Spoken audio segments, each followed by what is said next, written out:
ubicaba, Sí, de nada. sí, muchas gracias, porque dije, pues cómo, si yo lo subí, ya cuando revisé efectivamente, pues tenía el mismo nombre, el archivo, tanto de hepático como de renal, entonces pues, ya lo modifiqué, entonces espero que no tengamos problema. Bueno, pues entonces vamos a continuar, ¿se acuerdan que todavía me faltaba terminar una parte de lo que fue enfermedad renal? Y bueno, me voy a apurar porque necesitamos empezar con lo que sería equilibrio ácido-base. Ahorita al final si tuvieran alguna situación o algún comentario, pues me lo hacen. Entonces, la cuestión es que, bueno, van a encontrar todavía dentro de la presentación otros casos. Me voy a regresar tantito nada más para que los vean. Nosotros nada más terminamos de ver hasta todavía pueden checar el de Junior, que es un paciente con cardiomiopatía. Y bueno, incluso hasta trae por ahí creo que líquido, entonces no tiene alteraciones. Aquí lo que pueden realmente básicamente ver es que es una azotemia y que de alguna manera pueden clasificar que esta azotemia puede ser prerrenal. ¿Se acuerdan de la cantidad del corte para poder todavía considerar que pueda ser una azotemia prerrenal de la creatinina? Que de hecho fue una pregunta que nos hizo por ahí su compañero, no sé si fue Ignacio o no fue Ignacio. No se fue Ignacio o fue Alexis, pero uno de los dos hicieron el comentario. ¿Sí se acuerdan o no se acuerdan? Sí, que era de 250, ¿no? Exactamente, entonces fijan aquí va en 201 y entonces pues por la cuestión de lo que tiene el paciente pueden incluso todavía catalogarla como una azotemia prerrenal. Sin embargo, aquí la cuestión es que me van a decir, es que usted dijo que solamente era la urea elevada, sí, pero aquí acuérdense que el corte de la creatinina sí está alto, pero no está demasiado alto, entonces todavía podría considerarse una azotemia prerrenal, a pesar de que ya tenemos elevación de los dos analitos, y obviamente yo quería estar monitoreando a este paciente. Vean que también tiene problemas con la proteína, ya tiene hipoproteinemia por hipoalbuminemia y tiene ya hipercalemia y tiene ya alteraciones en la osmolaridad. Y por ahí, bueno, como decía que tenía problema de cardiomiopatía, perdón, y tenía una ascitis, se le hizo el análisis de líquido. Por favor, vuelvan a revisar lo que vimos ya de líquidos, y este líquido peritoneal era un trasudado puro, lo cual confirmaba esta situación de causas prerrenales, ¿no?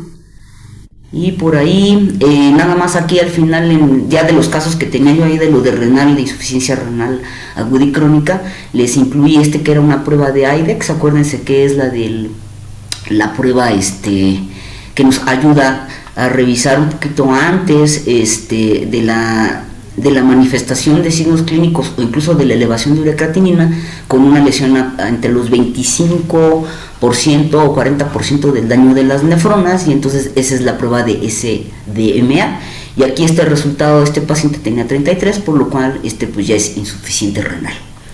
Bueno, aquí les puse también para la parte de la presentación lo que sería la azotemia, que esto ya lo tienen en la otra presentación que abrí, y bueno, recuerden todo lo que implica, que finalmente esto va avanzando y de insuficiencia renal crónica pasan a fallo renal, y ahí es cuando comienza el paciente urémico, para que se acordaran. Y bueno, aquí es donde sí ya voy a abrir la presentación, que es la parte de urolitiasis. Entonces, de hecho fue un caso que llegó a la clínica. La perrita, me acuerdo mucho, se llamaba Camila y era una bichon francés, y entonces fue bastante pues impresionante el ver cómo tenía la vejiga. Esta foto es del libro, nada más vean que en este caso el corte que están viendo ustedes aquí es de un riñón, y cómo puede incluso generar los litos desde la parte del riñón, ¿no? De lo que es pelvicilla y la parte que corresponde a los túbulos colectores. El caso que yo les estoy mencionando es las fotos que ven a la derecha. Perdón, ¿alguien me habla? Es que oí como ruidito, ¿no? Ok. Ay, gracias, doctora, porque veo que ahí, por estarle moviendo aquí, que estaban queriendo entrar y yo no me había fijado. Entonces les comentaba que el caso que nos llegó a la clínica fue este caso. Entonces vean incluso que a la cirugía, porque finalmente se diagnosticó a la paciente, y fue bastante impresionante porque a la perrita la llevaban con bastante frecuencia a la clínica a estética. Es una Bichon francés, creo que todos más o menos conocen la raza. Si no, les invito a que busquen fotos ahí en su googleenla, y es como un French, pero más como gordito y muy esponjositos. Y pues siempre nosotros, aunque las llevan a la estética, revisamos a los pacientes y los pesamos y hacemos una hoja de registro del día de que se llevan a la clínica. Bueno, yo ya no lo hago, nada más que como que sigo todavía ahí manejando esta parte de lo que se hacía en la clínica. Pero bueno, la idea es esa, tener el peso, tener una revisión, sobre todo palpar al paciente, ver que no haya nódulos, porque luego a veces con el pelo pues los dueños no se dan cuenta. Y nosotros nunca, dentro de las hojas que teníamos de revisión, nunca habíamos detectado que tuviera problemas Camila, y de pronto un día llegó a la clínica la dueña diciendo que el día anterior estaba haciendo con sangre. Y pues fue sorpresa, hicimos, obviamente le tomamos la muestra, le hicimos una placa, un ultrasonido y una placa, y pues obviamente inmediatamente salieron la cuestión que traía los litos. Pero pues nos hacíamos la pregunta de que en qué momento nosotros, fueron 2 meses de que la llevó, no, 2 y medio más o menos, en que la llevó a la última estética, cómo es que desarrolló tan rápido, o nosotros no tuvimos la verdad la habilidad para hacer la palpación y checar que ya estaba desarrollando lolitos, porque pues estos ya tienen tiempo, ¿no? Pero bueno, fue bastante impresionante. Incluso hicimos la cirugía y con cuchara, que es lo que, ven aquí en la fotografía, pues tuvimos que estar despegando porque ya estaba muy inflamada, tenía adherencias, la parte de la mucosa de la vejiga, y pues se tuvieron que estar desprendiendo los litos, incluso se hizo, hay coágulos, ¿no? Entonces, ahora, para que se dé toda esta condición, el detalle con la cuestión de los litos es que debe de haber una matriz mineral y una matriz orgánica. Obviamente la matriz mineral se está generando a partir de la dieta, y la orgánica es precisamente esta parte del moco y de las proteínas. Y de alguna manera pues pueden ser situaciones incluso congénitas, que hay razas que ya tienen predisposición, aunque yo luego hago la broma, que también ya no me cae a broma, ¿verdad? Porque tengo una de mi familia, que es Frida y Chloe, son schnauzer precisamente, y a eso hago la referencia de la broma. Y si compraste un schnauzer, compraste urolitos, ¿no? O compraste un cardiópata, porque en realidad la raza ya lo tiene, y hay muchísimas más razas, ¿no? Entonces pueden tener una situación ya congénita de estar generando una cristaluria y estos depósitos de cristales, que es la materia inorgánica, y posteriormente desarrollar el hito. Pueden ser adquiridas así también por situaciones de mala dieta, incluso hasta de mala costumbre del animal, que hay animales, por ejemplo, que no toman mucha agua, ¿no? Tienen periodos de deshidratación, puede generarse por cuestiones de síndromes, o bien el hecho de que esta situación de la misma precipitación más la no excreción de los analitos pues generen esto, ¿no? El problema de esta litiasis pues son las secuelas, y para ello obviamente es que la vejiga tenga problemas posteriores, el paciente de incontinencia, que tengan inflamación, los sangrados, que a la cirugía muchas veces luego no queda y no hace la completa contracción vesical, porque podemos dañar esta parte de lo que es la tonicidad, e incluso si hubo distensión durante mucho tiempo de la vejiga, y que puede ser por taponamiento. Esto, por ejemplo, le puede llegar a pasar bastante más a los gatitos, y bueno, en ese sentido pues no está nada padre.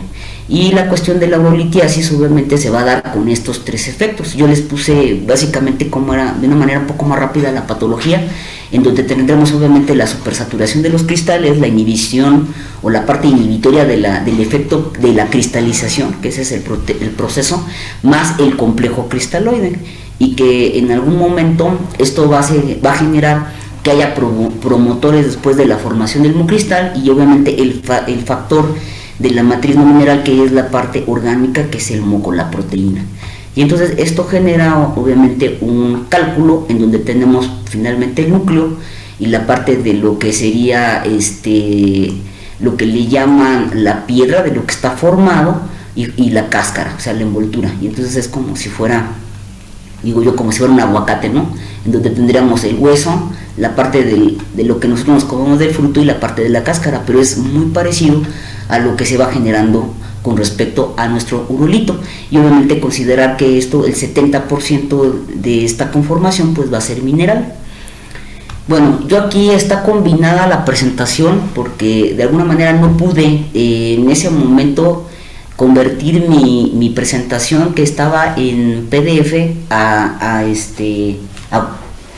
PowerPoint y poder pues dejar mejor la presentación, pero no quise quitar estas transparencias en donde vienen tanto los factores que favorecen la urolitiasis. Les pido de favor que ustedes me ayuden revisándolo porque todavía nos falta bastantito, pero vean que ahí básicamente tiene que ver con la modificación de pH, que es algo que nos puede pasar precisamente por dieta, o la infección crónica de la vía urinaria. Entonces estos son dos predisponentes importantísimos. Bueno, ya puede también tener la cuestión de tener poca capacidad de solución de la orina o de la baja de la diuresis, pero lo más importante son estos, porque estos sí son los que nosotros por iatrogenia los podemos ocasionar, o bien pueden tenerlo el paciente y al nosotros no estarlo solucionando, pues esto predispone al cálculo. Por ahí dicen que se pueden manejar como esta parte del estadio, y esto tiene que ver obviamente con pronóstico y con situaciones de cómo vamos a actuar ante esta situación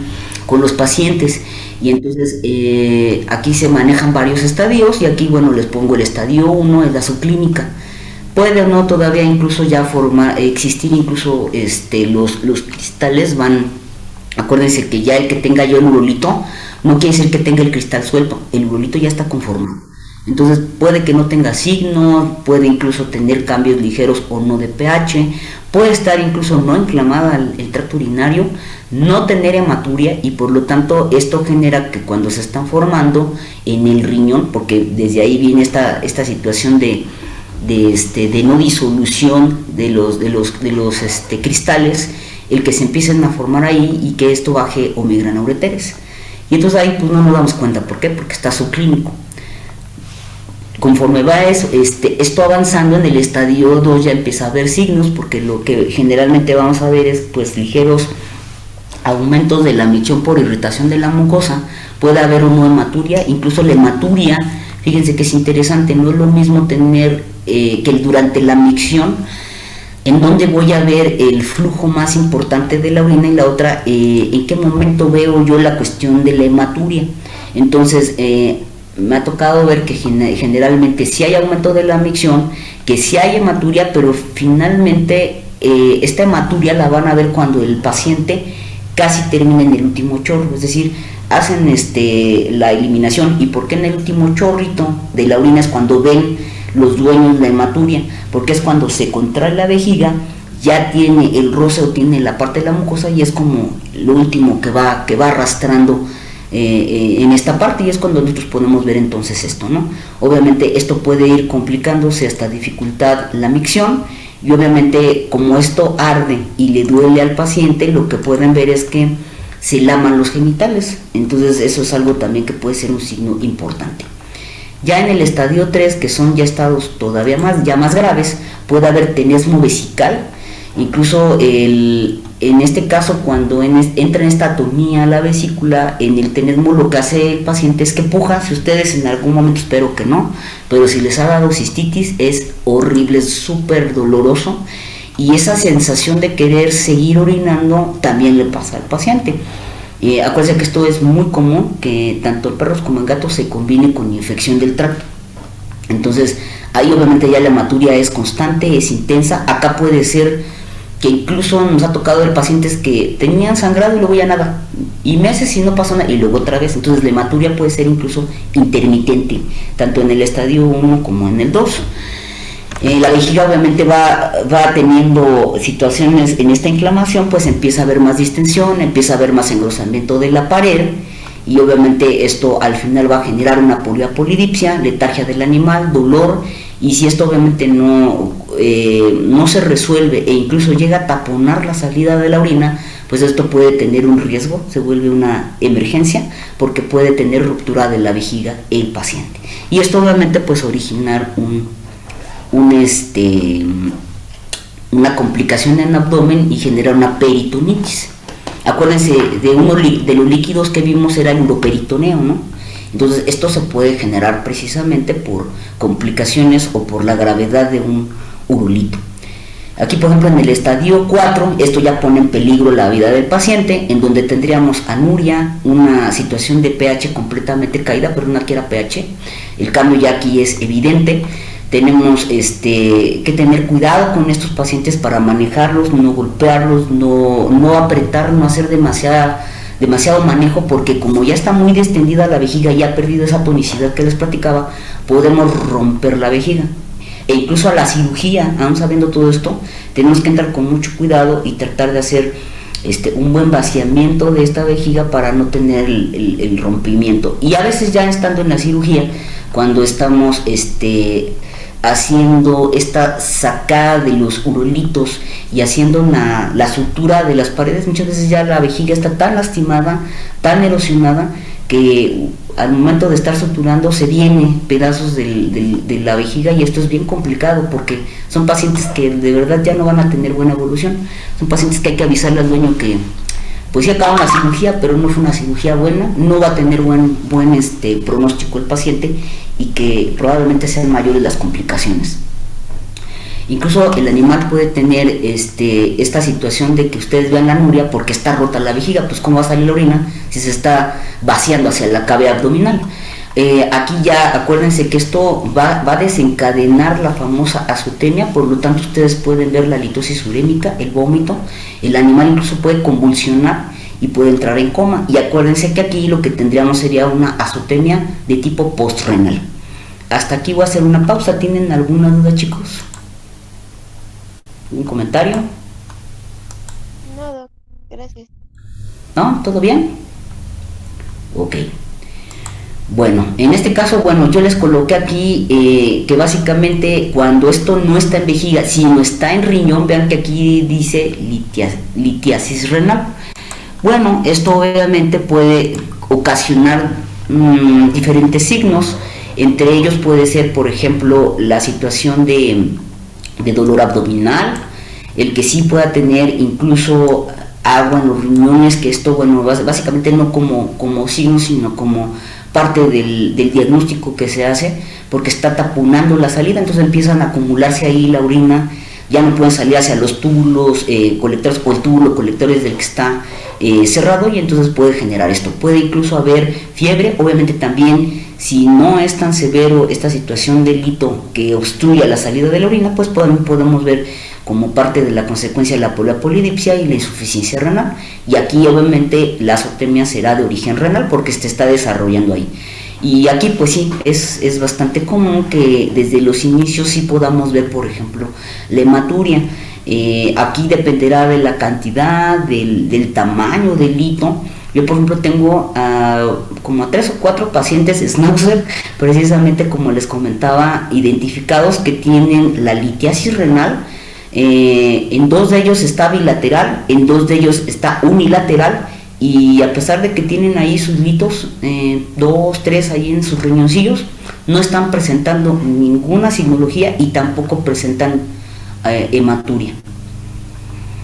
Entonces, eso es un poquito con respecto a la parte de los signos, que vayan ustedes ubicando todo lo que vimos de lo que es la parte de la azotemia, las complicaciones, porque esto puede llevar a la cuestión del paciente que termine en una uremia. Entonces, eso es lo que quiero que ahora contemplen, y váyanse ahora a las alteraciones que vemos en laboratorio.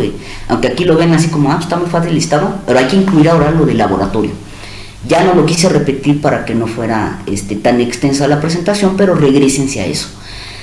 La frecuencia pues varía de acuerdo al urolito, y en este sentido lo que sí es muy común es encontrar, por ejemplo, por ejemplo está dividido en las especies. Aquí voy a hablar de caninos, entonces vean que el más común es struvita, que es de aquí, ¿no? Y aquí para la parte del macro, déjenme ver si puedo seleccionar la pluma, aquí está. Y estos de struvita generalmente tienden a tener esta disposición, que sería el del 1, aquí está. Ay, según yo ya había agarrado la pluma, perdón, le cambié, de nuevo, ahí está, ese sería el 1. Y entonces podemos tener esta situación de la struvita, que es fosfato de amonio, fosfato de magnesio, que son fosfatos básicamente, de hecho incluso le llaman fosfato triple. En ese sentido, el otro que sería el oxalato de calcio, que es el 33%, esos pueden verse en esta presentación que es el 2, o se pueden ver como en el caso del 3. Ya de ahí, bueno, vienen lo que son los uratos con el 8%, y del urato ese es este de acá, que es el 9, si no mal recuerdo, y luego ya viene salicilato, cistina, los mixtos, y acuérdense que, bueno, tiene arriba del 70% de mineral y 5% de matriz orgánica. Híjole, no me acuerdo muy bien, pero creo que el 10 es el que está representando a este, que es el mixto. Por ahí les voy a compartir, que se me olvidó subirles es un libro que sacó un atlas, de hecho de cristales, y creo que en ese documento es un librito de Purina. Voy a buscarlo, viene en inglés pero está bastante bien, y creo que ahí viene esta fotografía parecida a la que les acabo de enseñar, y viene el macro. Es una guía de cristales. Esa la busco y se las comparto, es un PDF. Y bueno, ya para que de alguna manera ustedes también vean la cuestión de los factores de identificación, pues entonces de acuerdo a esta parte viene el cómo pueden identificarlo con ciertas características. Por ejemplo, tengo el de estrubita, que les decía que era uno de los más comunes. Bueno, tiene una densidad de 2.5 al rayo X, un pH, la refracción, que esto es lo que les decía que se hace como estudio. Viene la presentación del sexo, de la frecuencia en cuanto a la edad y la normalidad que puede llegar a presentar el paciente a nivel orgánico. Y bueno, son algunos datos ahí que son interesantes. Esto viene mucho más desarrollado en ese PDF que les voy a dar. También se maneja mucho que no puedo yo tener una buena, un buen pronóstico si yo no tengo el diagnóstico de qué tipo de delito se está generando. Si todavía tengo la suerte de ir con tiento y revisando a los pacientes, y yo ubico cuál es la cristaluria antes de la formación del hito, eso está padre, porque entonces yo puedo trabajar con ciertos tratamientos, con ciertas medidas de control para poder evitar que esto llegue a formar el hito. Y para ello, pues acuérdense que hay una gran cantidad de alimentos, hay varias marcas. Bueno, yo aquí les puse, por ejemplo, esta que es el CD, que es uno de los más utilizados. Y bueno, dependiendo ya ahorita si tenemos cuál es el bolito, pues pueden ustedes irse a la guía que les llaman llaves en cuanto a los alimentos, para saber cuál es el que se puede generar. Entonces, por ejemplo, de estrubita dice opciones terapéuticas, remoción quirúrgica o disolución con dietas. Aquí sería la SD, pero yo ya tengo el diagnóstico de que el problema es estrubita. Y aún así, créanme que en algunos pues no llega a ser el alimento lo ideal. Algunos sí los alcanzan a controlar o a detener, ¿no? Si nosotros tenemos incluso situaciones de infecciones y queremos mantener un pH bajo, por ejemplo, puedo también utilizar que es el SD. Por ejemplo, para la prevención, ahí sí va el CD, que es el que les estoy enseñando en la imagen, en donde básicamente se está regulando pH y la densidad de la orina, y evita obviamente que el paciente entre en una infección crónica, y trata de bajar esta densidad, por lo tanto la precipitación de los cristales. Y aquí la idea es mantener un pH ácido, si se fijan, en este caso abajo de 6,5, porque se supone que a pHs alcalinos es cuando se desarrollan las infecciones de las vías urinarias. Aquí, bueno, vienen en el listado qué pasa con el oxalato de calcio, que aquí por ejemplo sería la UDEM, y aparte trabajar con citrato de potasio, los uratos, el salicilato y la cistina, ¿no? Que son como de los un poquito más comunes. Espérenme tantito porque va a empezar a sonar el teléfono, y pues no voy a contestar.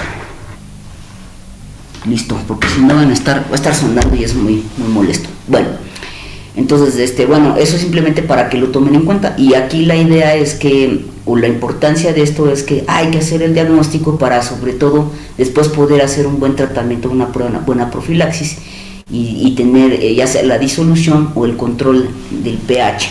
¿Qué tipo de alimento debo de evitar para no seguir yo promoviendo esto? ¿Alguna duda con esto, chicos?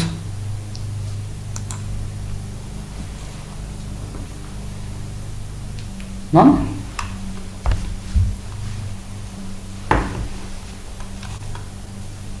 No, doctora. No, doctora. No, doctora. No, ok, bueno. Entonces, aquí les puse un caso casito. Bueno, creo que vienen ahí varios, ¿no? Este, por ejemplo, raza predisponente también a ciertos urulitos, que es el bulldog. Fíjense, tiene 2 años y el único signo que tiene, hematuria. Entonces, aquí importante, acuérdense siempre que les tienen que mencionar el método de recolección para saber si los resultados son realmente patológicos, les está indicando algo, o pueden ser causados por, sobre todo al momento de tomar la muestra por micción natural, o si fuera sondeo que no nos esté afectando. Citosíntesis es menos difícil. Entonces, bueno, vean el resultado de este paciente, está turbio, tiene una densidad por arriba del punto crítico, de hecho está bastante concentrada, tenemos un pH dentro del rango. Incluso aquí algo que pues hemos platicado en muchas ocasiones es que ya como los alimentos han ido modificando el pH, se supone que el pH tanto del perro como del gato debe de ser ácido, y sin embargo vean que ya aquí el pH está ajustado a un pH alcalino precisamente por el consumo de las croquetas y de los alimentos húmedos. Entonces, bueno, en cierta forma pues está en rango, ¿no? Está normal. Pero si tenemos una proteinuria importante, acuérdense, proteína no debe haber, tiene 1. Tenemos también 4 de sangre hemoglobina, lo cual esto me hace tener la duda, efectivamente son eritrocitos, es hemoglobina o es mioglobina. Y esto acuérdense que lo tenemos que ir a confirmar con quién, con el microscópico. Si nos vamos al microscópico, vean que aquí lo que les está indicando inmediatamente es que tiene abundantes eritrocitos. Por lo tanto, con eso yo confirmo que efectivamente este paciente tiene hematuria. También trae ahí infección, porque trae de 0 a 8 leucocitos, entonces también tiene leucosuria.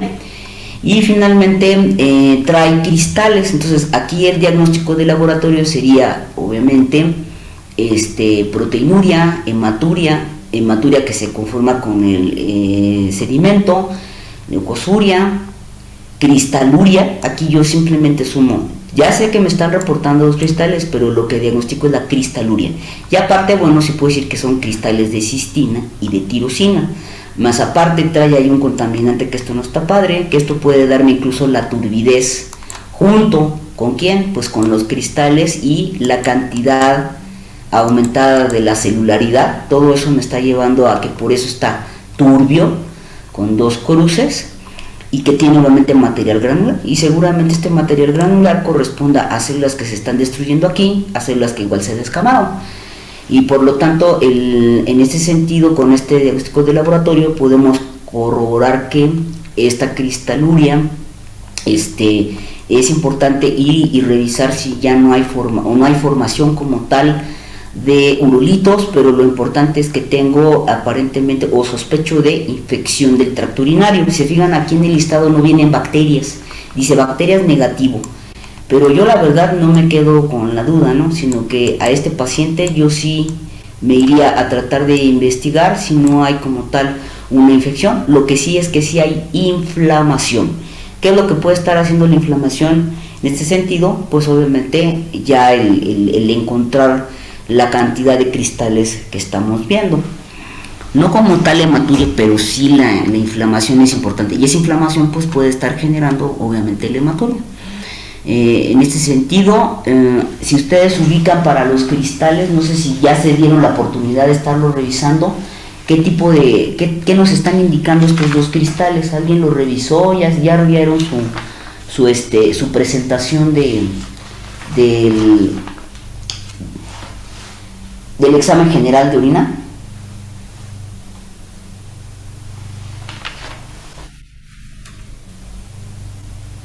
Sí, no, más o ¿Podrían menos. repetir la pregunta, por favor?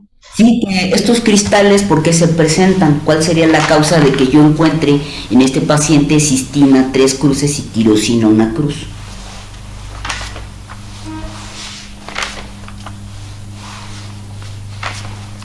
Y eso les decía que por favor me ayudaran checando ese documento, esa presentación que ustedes se los di, porque ahí van a encontrar varios de los cristales que de hecho no tienen que ver con el aparato urinario, sino que pertenecen a alteraciones de otro órgano.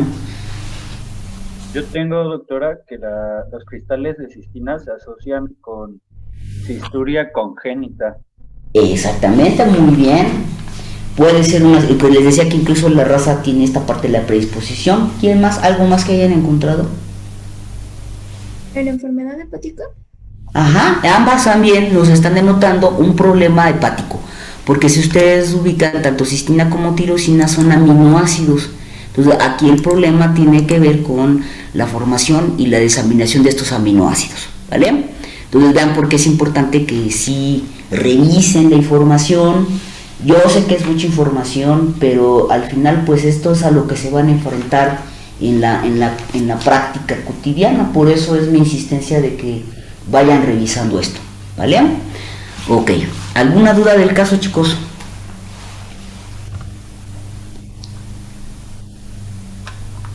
A ver, si yo les preguntara, porque a lo mejor no lo dije, ¿cuál sería la causa de esta proteinuria? ¿Qué me contestarían?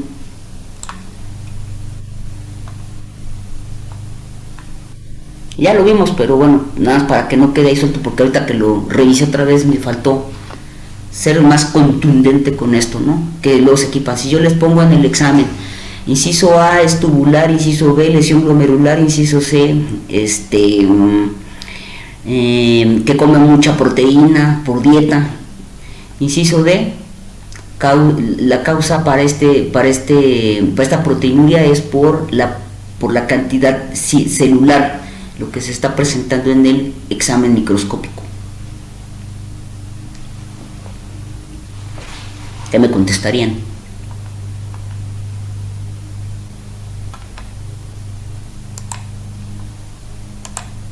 Ya viene el examen, ¿eh? Por la causa celular que está presentando en el estudio, por la presencia de leucocitos y de los eritrocitos. Exacto, muy bien, doctora, muchas gracias. Exacto, esa proteinuria tiene que ver con la cantidad de células. Aquí no hay demasiadas, pero también sabemos que había material granular, que son quizás células que ya se destruyeron.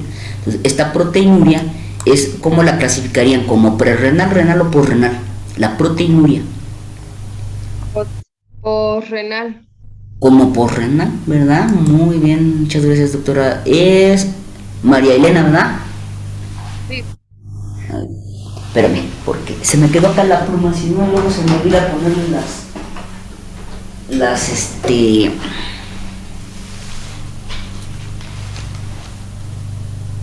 las participaciones. Gracias, doctora.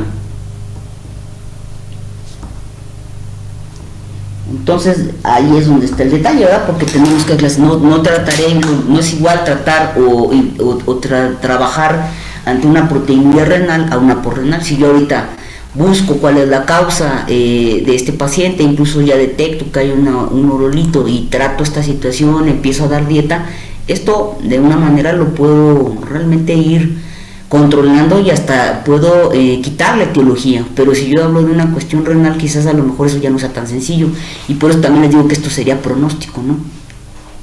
Tiene mejor pronóstico una proteinuria prerrenal a una renal que una posrenal. Entonces, para que esto también lo tomen en cuenta. Y bueno, este es el dibujo, las fotografías de los cristales. Esta que ven a su lado izquierdo es la cistina, y esta que ven de su lado derecho es la tirosina. Incluso tirosina, si no hay mucha experiencia, la podemos confundir con basura, con detritus, con polen, y no, estas que se ven como escobillitas es la tirosina, y esta es la cistina. Vean, ahí están incluso los espermatozoides, ¿no? Y aquí hay un leucocito, aquí hay incluso un leucocito que está medio degenerado, acá hay otro leucocito, y este parece grasa, que está muy chiquitito, ya no correspondería a un eritrocito, ¿vale? Y obviamente esto va a generar inflamación, y por ello la presencia de los leucocitos y de los eritrocitos. Bueno, aquí viene otro caso que es Pichu. En este caso, este Pichu es un schnauzer de 5 años de hembra, tiene convulsiones tónico-clónicas con vociferación y pérdida de la conciencia, y obviamente lo están tratando como una situación de epilepsia, ¿no? Están dando diazepam y midazolam. Le hicieron, obviamente, tengo todos los estudios, pero lo que me interesa es que esto lo aterricemos en lo que estamos viendo ahorita del tema. Entonces vean, en el examen general de orina este paciente le ven turbidez de 3 cruces, ¿no? Tiene la densidad en el punto crítico abajo del punto crítico, porque acuérdense que es perrito y está abajo de 1,030. Tenemos proteinuria nuevamente, tiene bilirrubina 2 cruces y sangre 3 cruces. Primer punto importante, siendo macho canino puede tener una cruz y la bilirrubina puede ser normal, pero aquí ya esto no es normal, esto ya es anormal porque incluso es hembra. Y entonces esta bilirrubina 2 cruces me lleva a pensar que también tenga una cuestión de problemas con la bilirrubina a nivel del suero del plasma, que tenga bilirrubinemia, es a lo que voy, y que obviamente esta bilirrubina también se está obviamente eliminando vía renal. También tiene sangre 3 cruces, y aquí nuevamente hago el cruce. ¿Eritrocitos tiene? Sí, sí tiene. Entonces esta situación del test de sangre hemoglobina me lleva a que sí es hematuria y que incluso esta bilirrubina también pueda ser consecuencia de estos eritrocitos que al tiempo también se están destruyendo. Vean, material granular 3 cruces. Me quiere decir que entonces hay destrucción también de estas células, incluso hay hasta 3 transitorias y 3 escamosas, y las transitorias o transicionales, acuérdense que vienen desde vejiga y ureter, y las escamosas ya en la última parte de la uretra, o pueden ser incluso hasta contaminación de la vagina. Tenemos lípidos 2 cruces, tenemos lipiduria, y entonces aquí algo que es interesante es que tiene biurato de amonio 2 cruces, tiene una cristaluria con un cristal muy particular, e incluso tiene todavía pigmentos pigmento de bilirrubina allá en el fondo. Entonces quiere decir que ahí hay un problema con respecto a esta situación de la bilirrubina. Si nos vamos a la cuestión del diagnóstico de laboratorio, podemos concluir que este paciente sí tiene la alteración en la apariencia, alteración en la densidad, tenemos bilirrubinuria, hematuria, que se confirma acá, tenemos leucosuria, tenemos descamación, tenemos lipiduria, tenemos cilindruria. Bueno, en este caso no es tan relevante porque pueden ser hasta de 2, entonces esta no, descártenla. Tenemos cristaluria, material granular y los pigmentos. Todo eso tiene el paciente. Ahora, aquí la cuestión es que para que yo encuentre el biurato de amonio, esto ya me está detectando una patología muy particular y que viene también en esa presentación que les dije, checaran. ¿Alguien se acuerda cuándo se presenta este biurato de amonio? ¿Por insuficiencia hepática? Ajá, muy bien. Y aparte de tener esta insuficiencia hepática, porque el problema es que no puede convertir en este caso parte de la conversión de la urea y se va generando este amonio, que en qué caso particular también se llega a dar con respecto al problema hepático. ¿Qué patologías se acuerdan? De hecho sí se las comenté, pero bueno, también venía ahí en la presentación.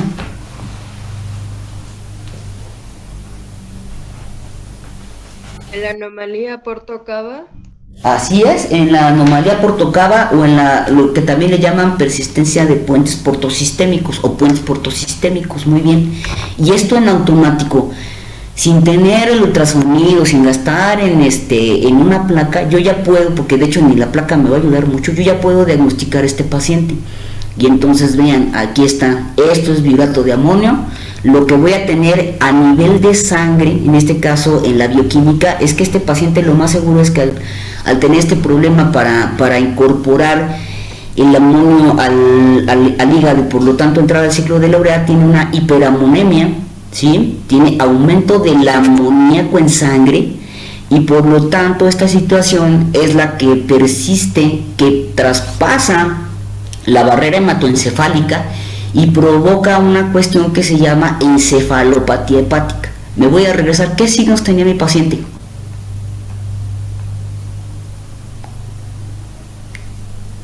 Nerviosos. ¿Ya se fijaron? Entonces, en realidad este paciente lo podría yo dejar como el diagnóstico que fuera convulsión por cuestiones de, ¿cómo le decía que se llamaba? Se me fue el nombre. ¿Epilepsia?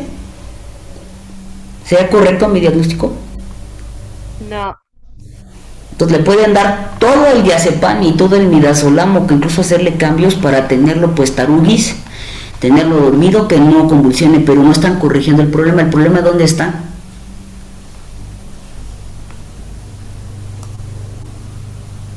¿En el hígado? En el hígado. Y si, bueno, ustedes revisan esta parte de los puentes portosistémicos, van a ver que en varios casos lo que pueden ser, se operan, es un arreglo quirúrgico, se hace una corrección quirúrgica, y el paciente obviamente le va a llevar tiempo, pero se puede llegar a corregir. Además todavía es un paciente, digamos, de mediana edad, tiene 5 años, entonces puede tener, con buenos cuidados, con una buena cirugía y todo, pues puede tener una buena calidad de vida, ¿no? Pero a esta situación grave de que yo le esté dando esto porque están mal diagnosticando al paciente, el problema es que estos dos aparte son hepatotóxicos, van a generar problemas hepáticos porque ambos se metabolizan en el hígado, entonces tampoco está padre.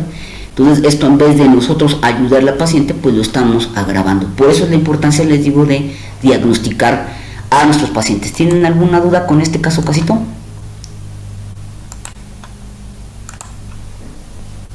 Doctora, entonces estos problemas portosistémicos son congénitos.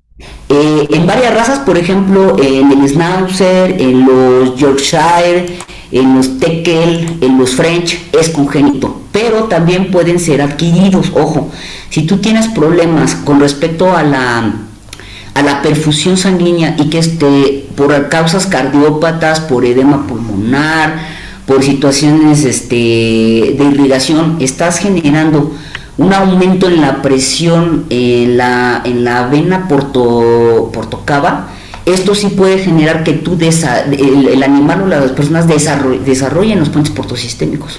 Entonces también pueden ser adquiridos. Ok, doctora, gracias. ¿Vale? ¿Dudas? Y no hay que confundirlos, porque cuando los ven al microscopio parecen como si fueran los ácaros de la sarna, parecen sarcóptes, pero no. Y bueno, miren, aquí está la cuestión de lo que les quería enseñar. Puede ser una situación de desviación, y esto obviamente está originando que la sangre, al no entrar al hígado y poder metabolizar todos los compuestos, entre ellos obviamente les digo la generación del amoníaco, pues entonces se brinca a la circulación, y en este sentido entonces directamente de lo que es el tracto gastrointestinal, de lo que se recoge a nivel de la dieta, pues pasan directamente hacia la circulación general, no pasan por hígado, y entonces esto obviamente genera problemas graves, ¿no? Vamos a verlo, de hecho ya en el siguiente tema en hígado vamos a ver un caso de estos a profundidad un poquito más, digo, y aquí la corrección es quirúrgica. A veces puede ser uno solo, puede ser externo. Esto es más complicado cuando los puentes están intrahepáticos y que pueden ser múltiples, ahí es donde está más complicado. Y obviamente dentro de lo que les platicaba ahorita de la fisiopatología es que esta concentración de amoníaco pues va a afectar al riñón, obviamente va a afectar a los músculos, va a afectar incluso a la parte del colon, pero lo más grave, porque de hecho más que, fíjense que la producción de lo que sería el hígado por esta vía, es que el colon hace un buen apoyo con respecto a esta parte del metabolismo del amoníaco, pero resulta que a esta concentración, pues a quien también va a afectar es a la parte de nuestro sistema nervioso central. Y aquí vean, ¿no? Finalmente esto afecta a nivel de la sinapsis, y entonces obviamente, como les comentaba, va a generar la encefalopatía, ¿vale? Entonces espero no se les olvide. Y bueno, yo pensé que había acabado aquí los casos. Bueno, esta skin, déjenme checar. Bueno, vamos a revisarlo rápido. Trae disuria, estranguria de 6 días de evolución, tiene vómito, en 9 casos desde ayer, y tiene aparentemente obstrucción uretral por urito. O sea, aquí ya incluso les está diciendo parte de la historia clínica de cuál es el problema con Skinky. Y bueno, vean, en sus resultados está turbio, la densidad está aparentemente bien, tenemos un pH ya tendiendo a la alcalinidad sin que todavía sobrepase el valor de referencia. Tenemos las proteínas trazas, obviamente no tienen una una importancia significativa con la proteína, pero sí tenemos bilirrubina una cruz y sangre una cruz. Sin embargo, aquí me iría contento porque si me regreso vean que es macho y es canino. Entonces aquí para este caso esta bilirrubina pues estaría normal. Lo que no está, digamos, normal sería el encontrar la hematuria, ¿no? Aparentemente sí tiene esta situación de la hematuria, sí tiene los leucocitos, no están por arriba, sin embargo ya empieza a llamar la atención que están presentes en ellos, y aunque aquí maneja que es de 0 a 5 campos, yo me he fijado que los resultados del laboratorio, a pesar de que encuentran esta situación baja, los dan como hematuria y como leucosuria, para que no se vayan a quedar con el hecho de que debería ser 0 a 5 y entonces no lo tiene aumentado, pero esto yo he visto que en varios patólogos ya lo manejan ahí como dar seguimiento, porque ya está empezando con un incremento en cuanto a estas células. Tiene la lipiduria, y por ahí se me pasó en el caso anterior mencionarles que cuando hay esta parte de los lípidos en la orina, puede ser porque el animal tenga obesidad, si se acuerdan, porque también deben de checarlo en el examen general de orina, ahí viene la presentación, pero también una causa puede ser que el paciente esté entrando en situaciones de catabolismo proteico y por lo tanto empieza a haber movilización o lipomovilización a nivel de las grasas y entonces empiecen a salir en la orina. Búsquenlo porque eso sería la explicación de esta lipiduria, tanto en este como en el caso anterior que se me pasó comentárselos. Bueno, este paciente tiene fosfatos amorfos, 2 cruces, por lo tanto tiene cristaluria de fosfatos de amorfo, tiene material granular nuevamente y tiene 2 espermatozoides, lo cual tampoco está padre porque acuérdense que no debe tener espermatozoides la muestra. Me voy a regresar a revisar cómo fue la toma de la muestra y fíjense, esta toma fue por sondeo. ¿Por qué me regreso acá a revisarlo? Porque ahí podría atribuir que estos hallazgos a lo mejor de los eritrocitos y de la presencia de estos escasos leucocitos con parte del nada más esos 2 que podrían deberse a la toma. Sin embargo, la verdad es que es muy mínimo. Hicieron sondeo, pero lo que sí me llama la atención pues es que tiene nuevamente la cristaluria. Y obviamente se fijan, también revisen dentro de esta información qué tipo de cristal y en qué tipo de pH se está dando. Esto es bien común que estos fosfatos amorfos se den en pH alcalinos, ¿no? Que de hecho es una clasificación que ahí yo les comenté. Y vean, este es el fosfato amorfo, cuando ya se va de alguna manera hidratando y se van haciendo concentraciones, lo que se forma es el fosfato triple, que es como la tapita del sarcófago que les platicaba, y esto ya de alguna manera es el que se conoce como estrubita. Y este es el que es el terror para los pobres gatos. ¿Vale? ¿Dudas de este casito? Y bueno, ahí ya tienen la cuestión, ¿no? No hay nada más que comentar. Tiene ahí la... Y una pregunta, y por ejemplo, si nosotros encontramos en la muestra espermatozoides, pero la toma se tomó por cistocentesis, entonces ¿eso qué podría indicarnos? No, sería imposible, porque si tú la estás tomando directo de vejiga, no podrías tomar espermatozoides. El detalle de los espermatozoides, acuérdate que los vas a tener presente cuando tomes la muestra, ya sea por sondeo o por micción natural. Okay. Sí, sería imposible que le piques la vejiga y que tengas ahí espermatozoides, porque pues la salida común sería la uretra, ¿no? Porque por ahí viene el conducto espermático para salir hacia la orina. Entonces sería imposible. La única explicación que yo le daría es que tuvieras contaminación de tu material, de la jeringa o del recipiente donde tú vacíes la orina. Si no, pues no, sería imposible, no habría manera. Ok, gracias. Ok. Bueno, acá viene otro despido, y ese les pido que sí ya lo revisen ustedes, si tienen dudas me avisan, pero básicamente también es otro pacientito que tiene ya cristaluria, que tiene alcalinuria. En este caso fíjense que es un cuyo, esa es la única diferencia, y como cuyo van a revisar que los cambios de los resultados incluso en algunos no están, porque no está a lo mejor el valor de referencia, pero al tener carbonato de calcio 3 cruces, ustedes van a revisar que este es el carbonato de calcio y eso es normal para la raza. O sea,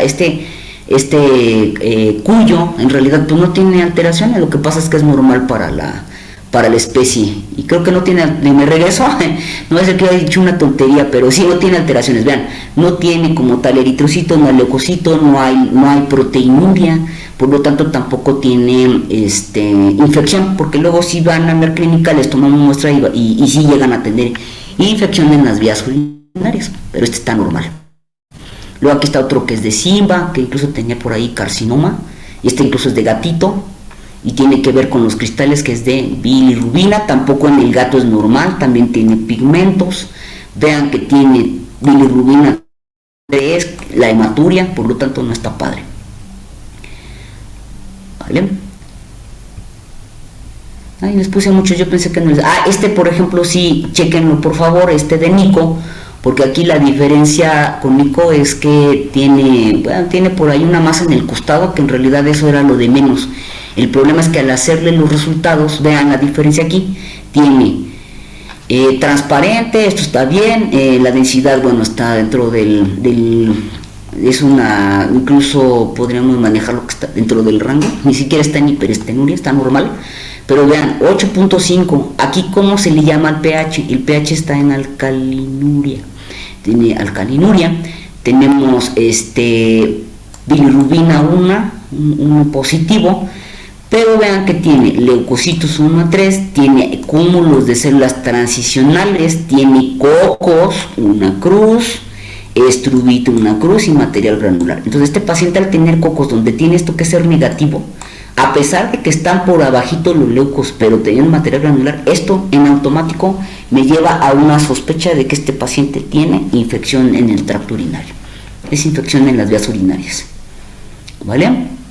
Entonces, para que chequen por ahí las diferencias. Y obviamente pues también tiene el fosfato triple, que no está padre, y que también este fosfato triple, fíjense, apoya pH alcalino, ¿vale?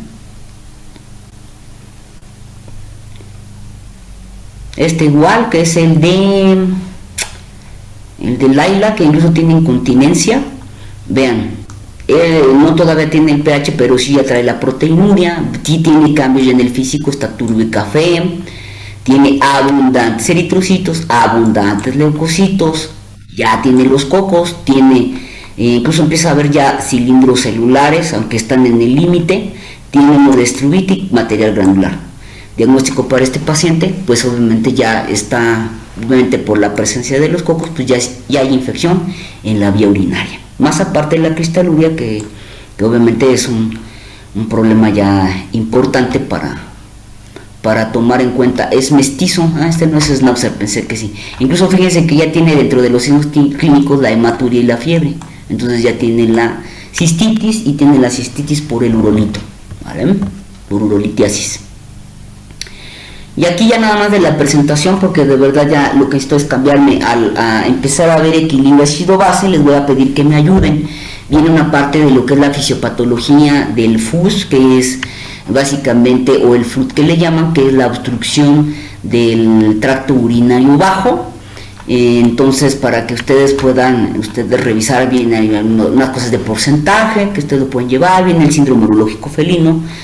Parte de esto ya lo platicamos, simplemente lo pueden ir combinando con lo que vimos para perros ahorita, lo pueden combinar en este caso para los felinos, y viene tanto la diferencia con las pruebas de laboratorio y las pruebas extra, que esto también ya lo platicamos. Entonces, para que lo puedan llevar. Viene lo que es cistitis, viene la etiología. Aquí en la etiología de la cistitis lo que hice fue agregarles la cuestión de las bacterias. ¿Qué bacterias son las comunes que puedo encontrar? Pues vean que es Staphylococcus aureus, en este caso dentro de las gram positivas la más común. De las negativas está Escherichia, estaría también algunas especies de Klebsiella y Proteus. Y por ejemplo otros patógenos que también pueden llegar a complicar o estar presentes incluso como contaminación, puede ser incluso cándida. Entonces, para que esto lo tengan en cuenta. Y por ahí déjenme ver si está Streptococcus, Neisseria. Sí, básicamente es eso, ¿no? Ok, acá les coloqué también, por ejemplo, dentro de esta tablita, que pueden provocar hematuria. Y en este caso, bueno, vean todo lo que va desde los aspectos que tenemos que considerar como localización anatómica superior, que pueden ser riñones y ureteres, ¿no? ya lo que sería prácticamente a nivel de la vejiga, que no nada más está la parte bacteriana, sino también puede estar la cistitis que le llaman la pseudomembranosa, las neoplasias, los pólipos, el trauma y ya como tal el bolito, o bien del tracto urogenital, pero que es externo, ¿no? Y esto también se puede aplicar perfectamente para caninos, en donde podría estar la endometriosis que platicábamos, la enfermedad prostática para machos, la neoplasia y la piometra, que también le pasa a los gatitos. Es menos común, pero sí llega a pasar. Por ejemplo, aquí vean, pielonefritis aguda, esto ya es tracto superior, como para cubrir un poquito la parte infecciosa. Vean que aquí la más común es Escherichia coli, después está Proteus, Klebsiella y luego Pseudomonas. Y dentro de las que incluso pueden generar hasta situaciones sistémicas está Staphylococcus aureus y Cándida. Acá tienen, por ejemplo, otra parte que son de algunos incluso de algunos estudios que se han hecho recientes. Y vean, Escherichia, Proteus, Klebsiella, Enterobacter, Staphylococcus y Streptococcus. Y viene Leptospira, que de ahí también Leptospira es todo un tema, pero importantísimo que ustedes ubiquen que es muy parecido al cuadro de una cistitis o de una urolitiasis. Entonces esto es importante porque acuérdense que Leptospira nos vamos a ir a la situación de que es una zoonosis, y aquí no está padre, porque ojalá nada más se quedara en renal, pero no, o sea, afecta también a otros órganos, y entre ellos obviamente el hígado, y el hígado lo hace pomada. Entonces no está padre que nosotros tengamos a nuestros pacientes con leptospirosis, pero mucho menos va a estar mejor o padre que ustedes se contagien o se infecten con leptospira. Entonces, todo animal de preferencia, chicos, esto es algo que es importante de tener nuestro equipo de protección, y dentro de ello siempre, cuando sobre todo tengan o reciban pacientes que vienen de la calle, que no tienen historia clínica o que se perdieron y los encontraron y los llevan a revisión, pónganse guantes, pónganse lentes. Si utilizan lentes eso les va a ayudar, pero pónganse si no gogles, o pónganse, ahora que están de moda, pues las mascarillas de acrílico, para que no les brinque en ningún momento orina a la cara y que vayan a tener un problema, ¿no? Y obviamente también pues cuidarse con la toma de las muestras. Entonces vean que bueno, finalmente dentro del cuadro de leptospira tenemos que va a generar un cuadro de insuficiencia renal aguda, que va a tener el paciente ictericia, que puede desarrollar coagulación intravascular diseminada, por lo tanto puede desarrollar petequias, equimosis, todo eso que vimos ahí para la parte de la coagulopatía. Puede tener el animal melena, hematesis, es decir, vómito con sangre, epistaxis, uveitis, esto obviamente provocado por la misma coagulación intravascular diseminada. Pueden desarrollar meningitis, abortos y mortinatos. Y obviamente dentro de ello siempre hay que, cuando llegue un animal ictérico, diagnosticar, yo digo que sea así como parteaguas, ¿no? El cuadro hemolítico, que ya lo vimos, recuérdenlo, es cuadro hepático, y dentro de este cuadro hepático o poshepático entra precisamente el que ustedes revisen que no sea leptospira. Estos animales van a tener obviamente dentro de las pruebas de laboratorio problemas a nivel renal, y dentro de ello van a tener pues rangos isostenúricos o incluso por abajo del mínimo de concentración. Van a desarrollar infección en el tracto urinario, por eso pueden tener piuria, bacteriuria y cilindruria. Incluso esta cilindruria, como empieza a deshacer el riñón, tener estos cilindros de glóbulos blancos y de glóbulos rojos, es decir, leucocitos y eritrocitos. Aparte van a desarrollar una azotemia, y la azotemia se hace bastante marcada porque se suma a la azotemia prerrenal por deshidratación más la renal. Pueden tener hiperfosfatemia, hipercalemia, hipocalcemia, acidosis metabólica, hiperbilirrubinemia, porque obviamente tenemos el cuadro ictérico, tiene daño a nivel hepático, entonces tenemos problemas con las bilirrubinas. Al tener ya instaurado el problema hepático va a tener elevación de las enzimas. Estas tres enzimas las vamos a ver más adelante, pero es la ALT, la AST y la fosfatasa alcalina. Las tres nos están denotando lesión, necrosis tanto en el hepatocito como en el árbol biliar, que es esta, la de la fosfatasa alcalina. Ay, perdón, me cambié, perdón. Podemos llegar a tener incluso un leucograma básicamente de inflamación por todo lo que está ocasionando la enfermedad.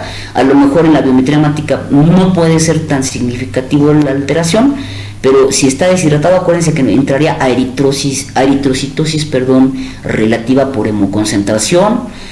Y podemos tener obviamente, si ya está avanzado, si ya tiene el cuadro bastante desarrollado, si ya desarrolló coagulación intravascular diseminada, acuérdense que esto afecta también a situaciones a médula ósea, vamos a estar perdiendo tanto glóbulos rojos como plaquetas, y por lo tanto el animal a lo mejor sí pueda tener una anemia. ¿Sí? Si ya se desarrolló y se instauró la insuficiencia renal aguda y no fue resuelto a buen tiempo y entra en crónica, pues todavía más marcada la anemia, puede ser una anemia no regenerativa, e incluso podemos tener cuadros de trombocitopenia. Entonces vean cómo leptospira incluso es así como una enfermedad así como impresionante, porque nos cubre todos los temas. De hecho, para el final me encanta ponerles cuadros o casos de leptospira, ¿no? Para que lo vayan repasando, lo vayan estudiando. Yo aquí les coloqué, no lo voy a revisar porque de verdad ya me tardé bastante, pero aquí tienen de forma un poquito más clara todo lo que implica, es decir, leptospira todo lo que daña. Ahí tienen hígado y que daña hígado, el endotelio, por eso es la coagulación intravascular, que afecta a nivel del riñón, que afecta a nivel del pulmón. Incluso en el pulmón se maneja que hay una neumonitis, una lesión a nivel interesante, cómo afecta a meninges y cómo afecta a ojo y a músculo, y por eso es el desarrollo de la cuestión de la uveitis. Me ha tocado ver que muchos pacientes no tienen nada de estos signos, llegan con la uveitis y ¿qué creen? Que es leptospira. Entonces por eso tengan cuidado. Me ha tocado verlo. Bueno, obviamente sabemos que dentro de esta parte del ciclo, pues el portador común es el roedor, y obviamente en las orinas y en las excretas va dejando ahí la espiroqueta, que por ahí también está mencionada, que es una bacteria de esta familia de la espiroqueta, y entonces bueno, hay que trabajar con ello, ¿no? Por ahí manejan ahí situaciones del cuadro diferencial. No me di cuenta que quedó tan borrosa, perdón. Bueno, le voy a corregir esta porque no vi que se veía tan borrosa. Pero bueno, dentro de la parte, por ejemplo, para el caso de humanos, pues vean que puede dar fiebre, meningitis, conjuntivitis, que pueden tener también desarrollar la anemia, que pueden tener obviamente malestar, molestias graves a nivel general, pueden llegar también a desarrollar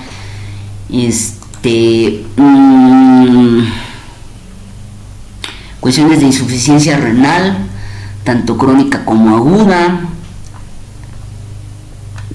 Pueden desarrollar obviamente insuficiencia hepática, y obviamente toda esta parte pues no está nada padre, ¿no? Incluso pueden también desarrollar alteraciones a nivel respiratorio.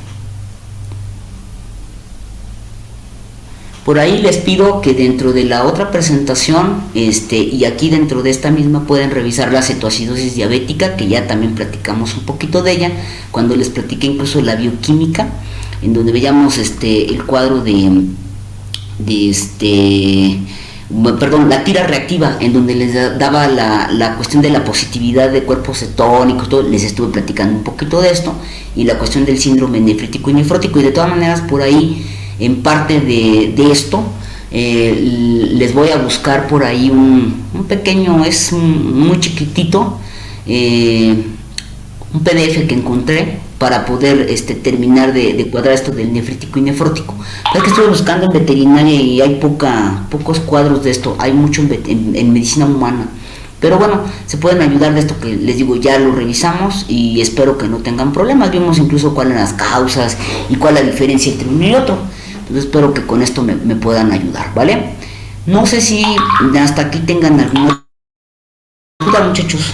Dudas. Ya. ¿La presentación aún no está en el Classroom, maestra? Permítanme tantitito.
perdón chicos, es que sí me super urgía contestarle a la doctora, para una situación ahí de unos casos.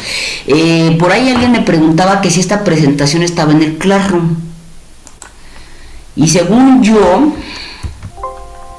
sí ya la subí, pero si no la he subido, ahorita terminando la clase la subo. Gracias. Ah, ya vi que era Liam. Perfecto. Entonces, ¿no tienen alguna situación, alguna duda, algún comentario? La doctora les voy a subir ese de síndrome nefrítico y nefrótico, pero creo que con lo que viene la transparencia y lo que estuvimos platicando lo pueden ustedes revisar perfectamente bien. Vienen varios libros los temas y ya ahí lo pueden como complementar. Acuérdense que lo importante de cada una de las enfermedades que acabamos de hablar, la idea es que sí tengan como claro cuál es la signología, pero sobre todo también que puedan ir correlacionando esta signología con los resultados del laboratorio y qué tipo de lesión van a generar en el sistema, o en este caso en el riñón, cuáles son las afectaciones, ¿vale? Para que no lo pierdan de vista. Bueno, déjenme entonces abrir la otra presentación para comenzar lo que corresponde a equilibrio hidroelectrolítico y ácido base. Que por ahí, ahora sí que este tema está bien heavy, pero pues ni modo, lo tendremos que revisar. Yo trataré de verlo de la manera más sencilla, no me meto a tantas complicaciones, sin embargo hay cosas que pues sí es importante tomarlas en cuenta. Entonces, por ahí vamos a ver que dentro de esta parte es importante considerar todo esto porque se considera en algún momento una urgencia. Quizás me dicen, hay una urgencia, porque vean que estamos abarcando. Dice perdón, se me olvidó marcar la pluma. Ahí está. Dice hidroelectrolítico y ácido base. Quizás a lo mejor dentro de esta situación tienen que contemplar que el agua no viene solita, el agua se va siempre a acompañar de los electrolitos y por lo tanto a una descompensación importante en cualquiera de estos tres sistemas o en conjunto, pues sí me llevan a esta situación de considerarla una urgencia médica. Eso es a lo que voy. Generalmente nuestros pacientes van a tener una alta mortalidad y una alta morbilidad porque en ocasiones no pelamos esta situación de que está deshidratado, pero a este tiempo de ir pasando el tiempo y que esta situación de no corregir la deshidratación y sobre todo lo que se está perdiendo en la deshidratación nos puede llevar a que se nos complique, le pegué al mouse, se nos vaya complicando el cuadro y entonces nos lleve a una mortalidad o incluso a errores al no tener claro cuál es el problema del paciente. Esto nos lleve a cometer un error a nivel terapéutico y entonces elevar nuestra mortalidad y por lo tanto pues esto obviamente también nos lleva a una cierta morbilidad. Tenemos también que recordar que las células trabajan bajo un pH óptimo, por lo tanto a variaciones importantes de pH, pues esto ya no está padre y por lo tanto vamos a tener trastornos en cuanto a los mecanismos, al trabajo transcelular de las células y obviamente a desajustes a nivel metabólico. Obviamente importante también recordar que el pH se va a generar esta situación de regulación por procesos enzimáticos y que aquí también está involucrado el transporte de calcio, más los transportes a nivel transmembranal que lo hace la proteína. Por lo tanto, cualquiera de estos tres mecanismos que estén afectados por otra enfermedad, pues nos pueden llevar entonces a desregulación del pH. En este caso, para la cuestión, vamos a ver primero lo que corresponde a la parte hídrica. Y en ese sentido, lo que quiero que ustedes ubiquen es que este equilibrio hídrico, esta hidratación va a tener un volumen corporal total y que va a estar regulado tanto por la ingesta como la expresión, y en esta situación se reparte o se distribuye en diferentes porcentajes dentro del cuerpo, y que en este sentido siempre tengamos en cuenta que en dónde debe de estar el agua y en qué proporción, y que eso nos puede llevar entonces a ubicar de mejor manera la patología. Ahorita conforme avancemos espero que sea un poquito más claro esto que les estoy diciendo. Dentro de esta distribución del agua sabemos que se va a repartir o por situaciones de poderlo ubicar en compartimentos que le llaman, o en lo que se conoce como fluido intracelular o extracelular. Esto se refiere a este FIC o este FEC. Sabemos que a nivel intracelular va a llevar la mayor cantidad, hasta un 40%, y en el extracelular el 20%. Y aquí se fijan, dicen, bueno, 40 más 20 me da 60. Y el otro 40, ¿dónde está? Bueno, pues se distribuye entre este fluido extracelular para formar nuestro 100% de lo que estamos constituidos, que de hecho no es tanto. Básicamente estamos hablando de todavía un 10% para poder ajustar a 60-70, que es lo que ahora sí corresponde a nuestra distribución de agua, y el otro ya serán sólidos, que ya básicamente membranas, lo que conforma a nuestras células. Miren, aquí lo pueden ver un poquito mejor en esta distribución que les comentaba. Tenemos que el extracelular va a estar constituido por un 15% de intersticio, más menos el transcelular, y el 5% a nivel intravascular. El otro 40% es el intracelular, y lo que resta entre ese 60 sería el 40% que sobra, pues es los sólidos, que era lo que les comentaba ahorita. Ahora recuerden que estos líquidos como tal no vienen solos. Les comentaba que entonces vamos a tener una distribución del agua, pero también va a estar acompañada de una carga. Y esta carga la va a estar dando los electrolitos, o estos electrolitos tienen una carga. Tenemos en este sentido que está el sodio y el cloro para lo que sería la parte extracelular, y en la intracelular los más importantes serán el potasio y los fosfatos.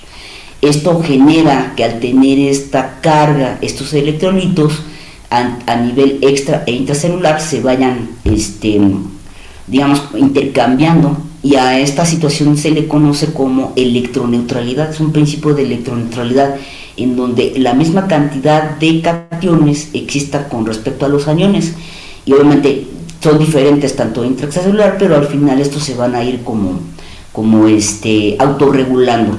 Por lo tanto, todo lo que ingrese en este ejemplo que les pongo aquí, que de hecho es lo que sucede si ingresara el sodio a nivel intracelular, es decir, el sodio que está extracelular pasa al intracelular acá, pues entonces tendrá que salir potasio.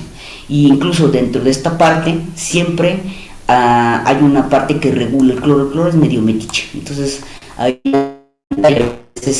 llega a hacer estos cambios, y por lo tanto generar el que nunca se desbalancee esta situación tanto intra o extravascular con respecto a los electrolitos. Tenemos por ahí que si nosotros nos vamos al peso, tendremos que por ejemplo un perrito que pese 10 kilos, el 60% que correspondería a esta distribución que les acabo de hablar sería agua. Por lo tanto 6 litros serían de agua. Más o menos esto lo podríamos en el ejemplo referir a que dentro del líquido intracelular tendría 4 litros, sería el 40%, en el líquido extracelular serían 2 litros, y en este caso correspondiendo al 20%, el líquido intersticial sería 15%, que sería más o menos 1,5 litros, y en el caso del plasma, que corresponde al 5% más o menos, serían 500 mililitros. Y esa sería una forma de distribuirlo. A esto es a lo que yo les comentaba hace ratito, en donde tenemos que tener en cuenta esto para saber si está bien distribuido y si tenemos el agua donde debe estar. Nuestra padre, que de alguna manera, por ejemplo, nuestro líquido intracelular, es decir, las células empiecen a sacar agua, que esto se vaya al líquido extracelular, o que incluso estén en el intersticio, que de este extracelular pase al intersticio, y por lo tanto esto nos esté generando deshidratación de nuestras células, y acá edema, ¿sí? O por ejemplo acá, que del plasma pasa el intersticio y tengamos deshidratación. Entonces aquí es importante que ustedes vean cómo pueden ir haciendo este intercambio, y donde se pueden ir moviendo o movilizando este líquido y generarnos una patología. Por lo tanto, la distribución del agua sumamente importante es que tengamos estos compartimentos, y que también tengamos en cuenta que esto está de alguna manera delimitado o está apoyado con las presiones. Tenemos a la presión oncótica, a la presión hidrostática y a la presión osmótica. Esto ya lo vimos cuando vimos lo de líquidos. Entonces les pido que vuelvan a repasar ese tema, en donde básicamente esto se tiene que mantener, y si nosotros tenemos alguna contracción o expansión de estos compartimentos, ahí se rompería el equilibrio. Por lo tanto, esto que genera que al momento de que empezamos con esta mínima alteración en cuanto principalmente al volumen del agua, o a a cierta sensibilidad que va a tener, que va a tener nuestro sistema renina-angiotensina con respecto no solamente al volumen, sino a la concentración de cloruro de sodio o de potasio. Esto acuérdense que inmediatamente va a activar este sistema y que por lo tanto esto nos va a ayudar a mantener el proceso. Esto ya lo vimos, aquí viene un poquito más desglosado en este esquema, por favor lo pueden checar cómo viene la cuestión de ir pasando de la renina al sustrato, de ahí de angiotensina 1 a 2, cuáles son las enzimas que intervienen en el proceso y obviamente a qué nivel va a actuar, a nivel del adrenal, a nivel de la corteza adrenal, y que esto obviamente al final lo que va a generar que es una vasoconstricción a este nivel de la arteriola aferente, y por lo tanto obviamente el que no se siga deshidratando, y también obviamente la incorporación de lo que sería el agua y obviamente por lo tanto de la retención de sodio y potasio. Entonces por ahí les pido que esto por favor lo vuelvan a revisar para que tengan cómo se va a manejar de una manera muy rápida el equilibrio. Sin embargo, si nosotros tenemos situaciones de los desequilibrios con respecto a la presión oncótica, ya sea por hipoproteinemia, si recuerdan, o a la presión hidrostática, en donde podemos tener incluso insuficiencia cardíaca o alguna situación de hipertensión vascular o cambios osmóticos en el plasma, todo esto acuérdense que la patología que resulta es que al moverse el agua hacia terceros espacios, pues lo que nos va a generar es una efusión que puede desencadenar en este sentido con esta etiología o con estas alteraciones, es un trasudado que puede ser puro o modificado. Acuérdense que esto no llega a ser un exudado, el exudado tiene otras implicaciones, pero aquí sí nos calza perfectamente lo que vimos que eran los trasudados, que pueden ser simples o modificados. Y en este sentido, si la situación derrama hacia estos terceros espacios, pues también lo que voy a ubicar, si pasa a los intersticios sería el edema. Entonces por ahí incluso tienen ahí que esta contracción puede ser incluso a nivel intravascular, y aquí por ejemplo dentro de las causas está la hemorragia, la deshidratación, la quemadura y el choque hipovolémico. Ahora bien, ¿qué vamos a tener como parte de la cuestión a nivel clínico con respecto a estas alteraciones patológicas? Bueno, si nosotros lo que tenemos es deshidratación, lo que vamos a tener es generalmente disminución de peso. Aquellos que estén haciendo dieta y digan, ya perdí hoy medio kilo, no, igual nada más es agua. Entonces hay que tener cuidado, siempre perdemos primero agua que otras situaciones, o incluso hasta a veces proteína antes que grasa, ¿no? Entonces hay que tener cuidado siempre con el peso, por eso es importante el pesar a los pacientes. Tener obviamente menor elasticidad de la piel, mucosas resecas, ojos contraídos, hasta llegar a un choque. Y tenemos un cuadro que ahorita les voy a pasar, que es el porcentaje de deshidratación de acuerdo a la evaluación clínica.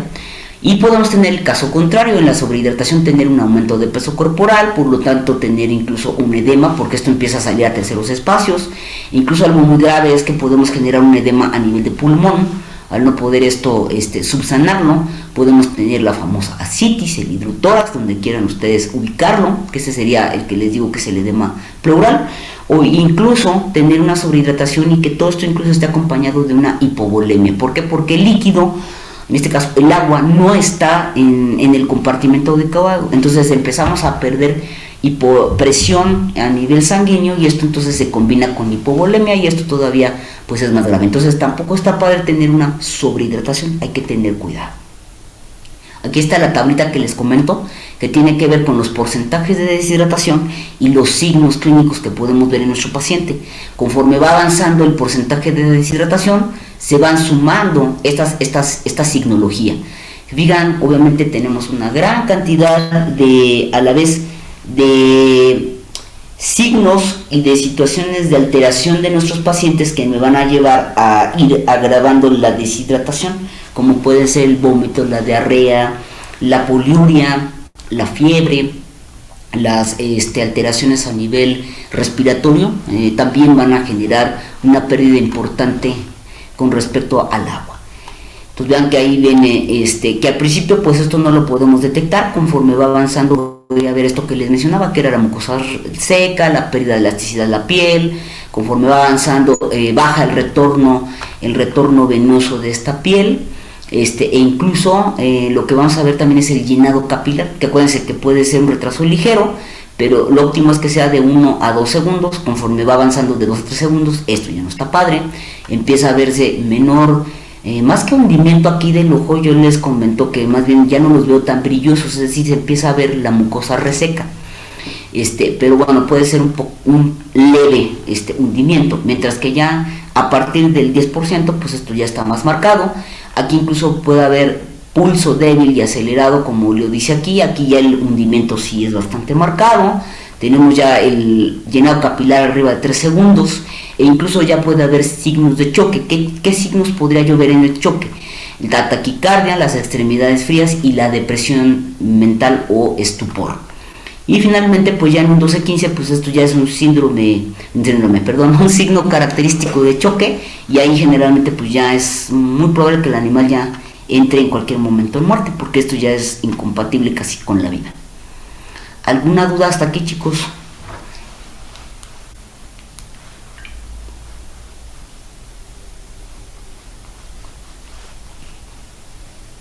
Creo que no, doctora. ¿No? ¿Vamos bien?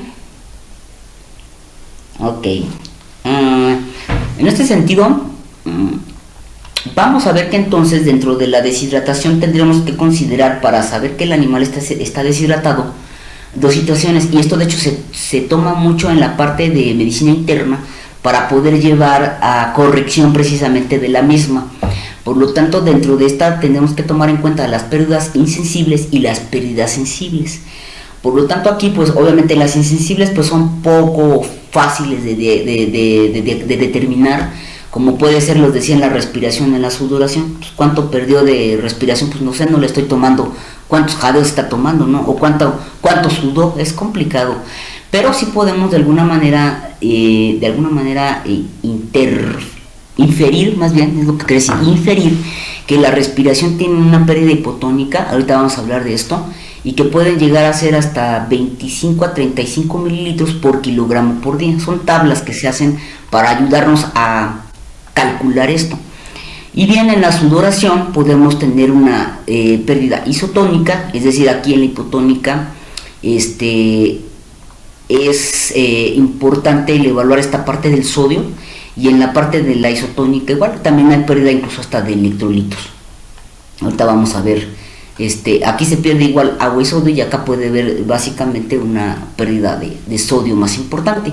Tenemos en la parte sensible que los déficits a medir son obviamente los que ocurren, que yo puedo ver, como pueden ser por ejemplo vía urinaria, gastrointestinal, y aquí igual se van a ir a tablas en donde ustedes, dependiendo de si es perro o gato, el peso, eso ya lo verán en clínica, pues pueden de alguna manera estipular que se pueden perder de 25 a 45 igual mililitros por kilogramo por día, y en este caso si son isotónicas y hipertónicas, y se tienen que sumar.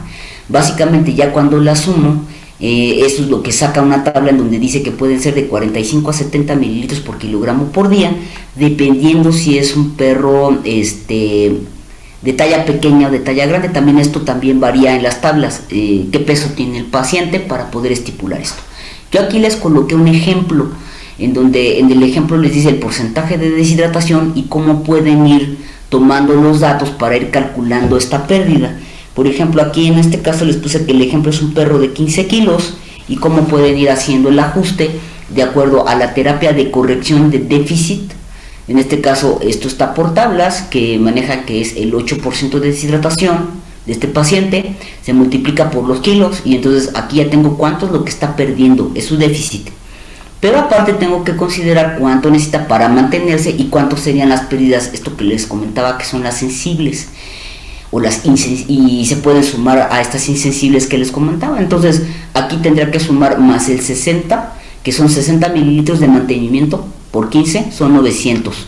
Ya tengo un déficit de 1200 más 900 más las sensibles, y aquí lo que voy yo evaluando es de esta sensible cuánto perdió por vómito, por diarrea o por la causa que tengan la deshidratación. Se maneja que es un estimado de 500 mililitros durante las primeras 24 horas, y por lo tanto entonces al final a este paciente de 15 kilos con 8% de deshidratación para realmente llevarlo a ajustar o a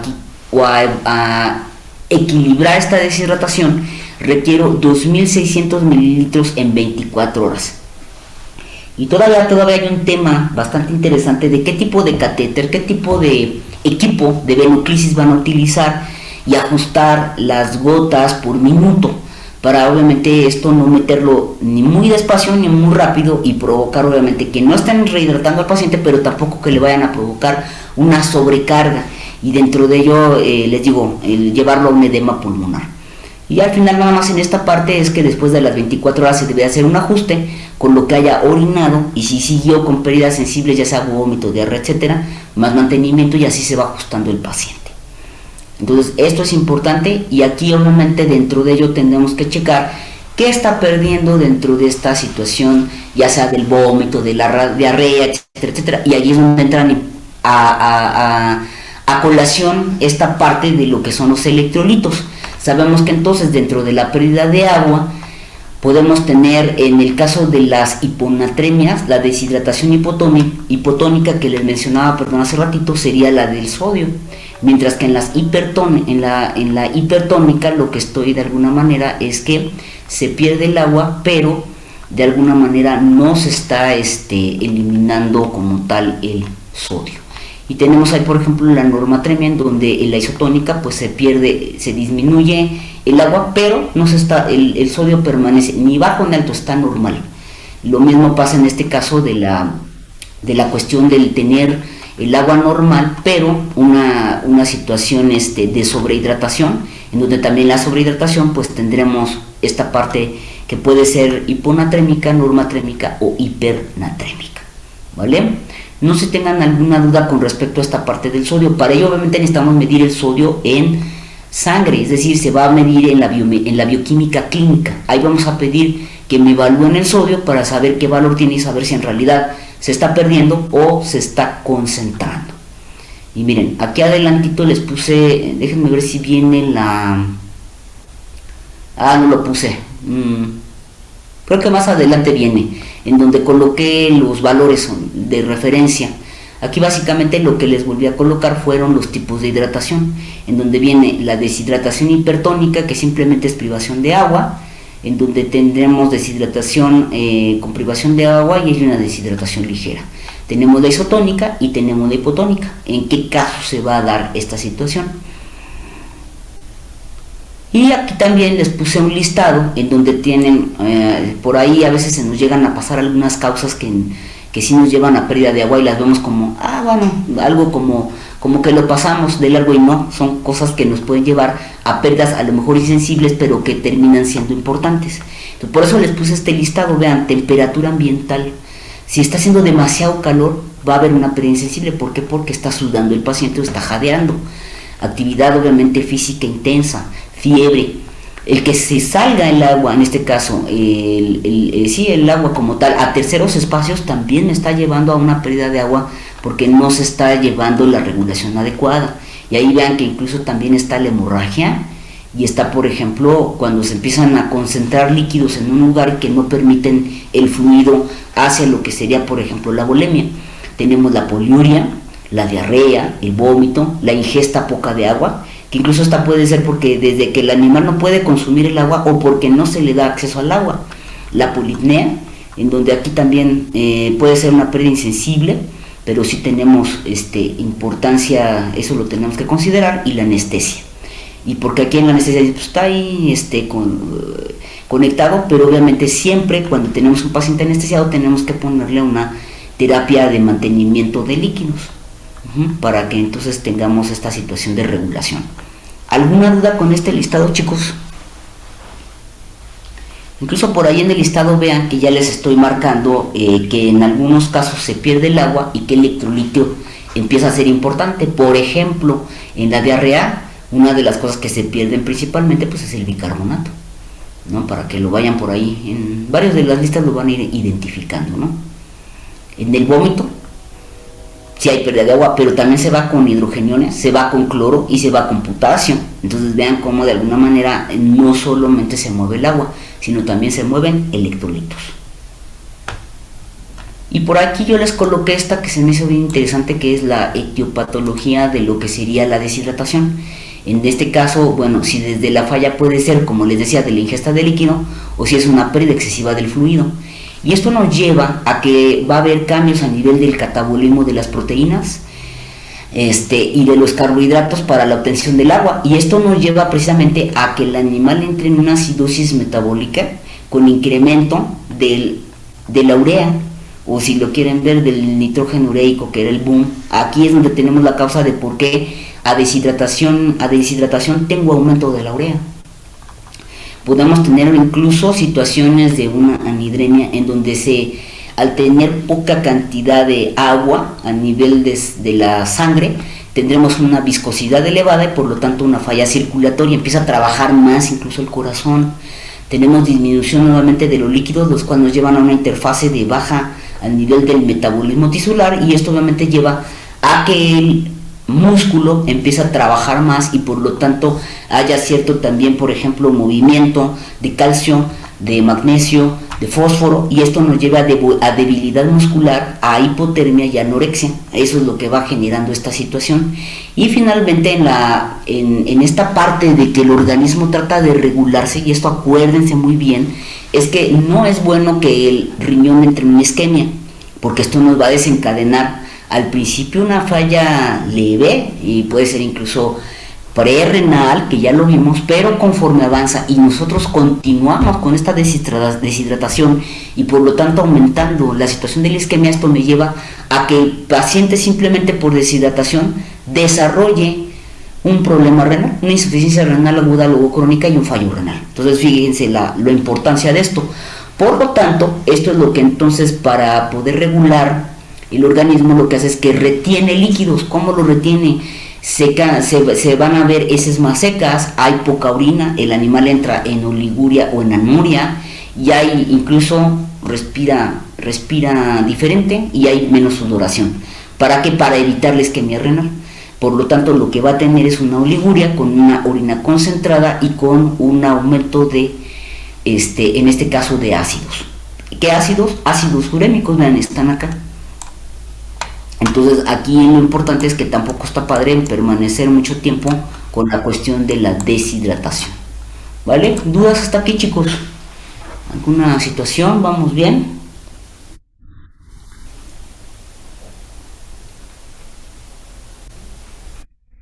Sí, bien. Dice, sí, re bien. Lo veré ya del examen, ahí es donde voy a ver si sí vamos bien. Bueno, entonces vean, ahora para la cuestión de las pruebas, resulta que está bastante fácil, porque de hecho ya lo vimos. ¿Qué ya vimos? Bueno, que para poder diagnosticar la deshidratación, que en este caso era lo que allá y entonces veíamos como la eritrocitosis relativa por hemoconcentración, lo que tengo que medir son las proteínas plasmáticas o séricas, las cuales, ¿cómo van a estar? Díganme, ya lo vimos. ¿Cómo van a estar estas proteínas en la eritrocitosis?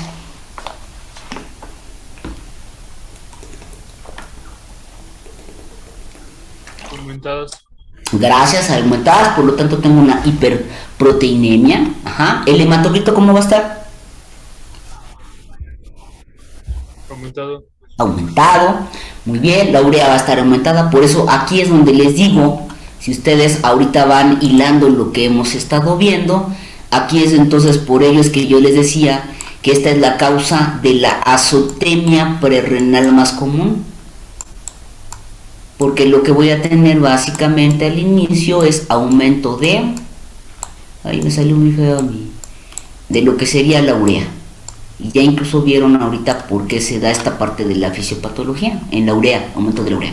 También si funcionan los riñones, porque acuérdense que aquí tenemos riñones funcionales. Lo que yo espero es que si están funcionando los riñones, es que la densidad urinaria se eleve. Sí tendremos también, por ejemplo, elevación de algunos electrolitos, como puede ser el sodio, es decir, tendremos hipernatremia, hipercalemia e hipercloremia. Y esto es por deshidratación. Y obviamente no olvidarnos de la evaluación clínica.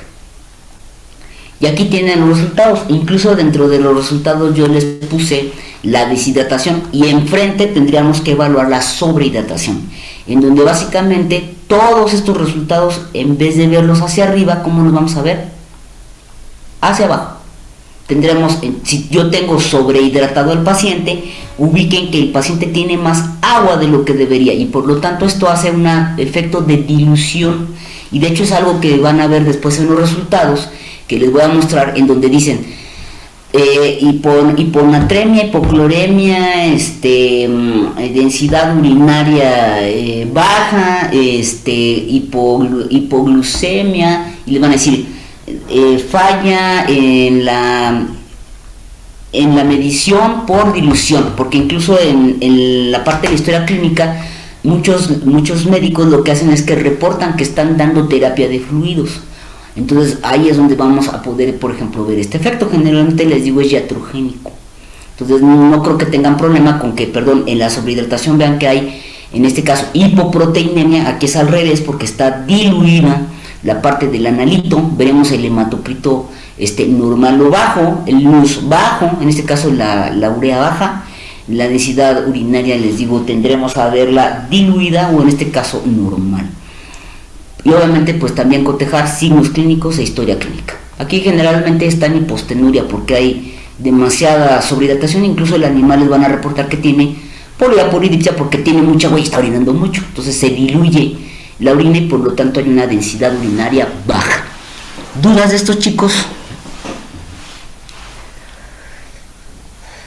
Les digo, esto incluso ya lo vimos, entonces nada más retómenlo por favor. Y esas serían como las pruebas más importantes.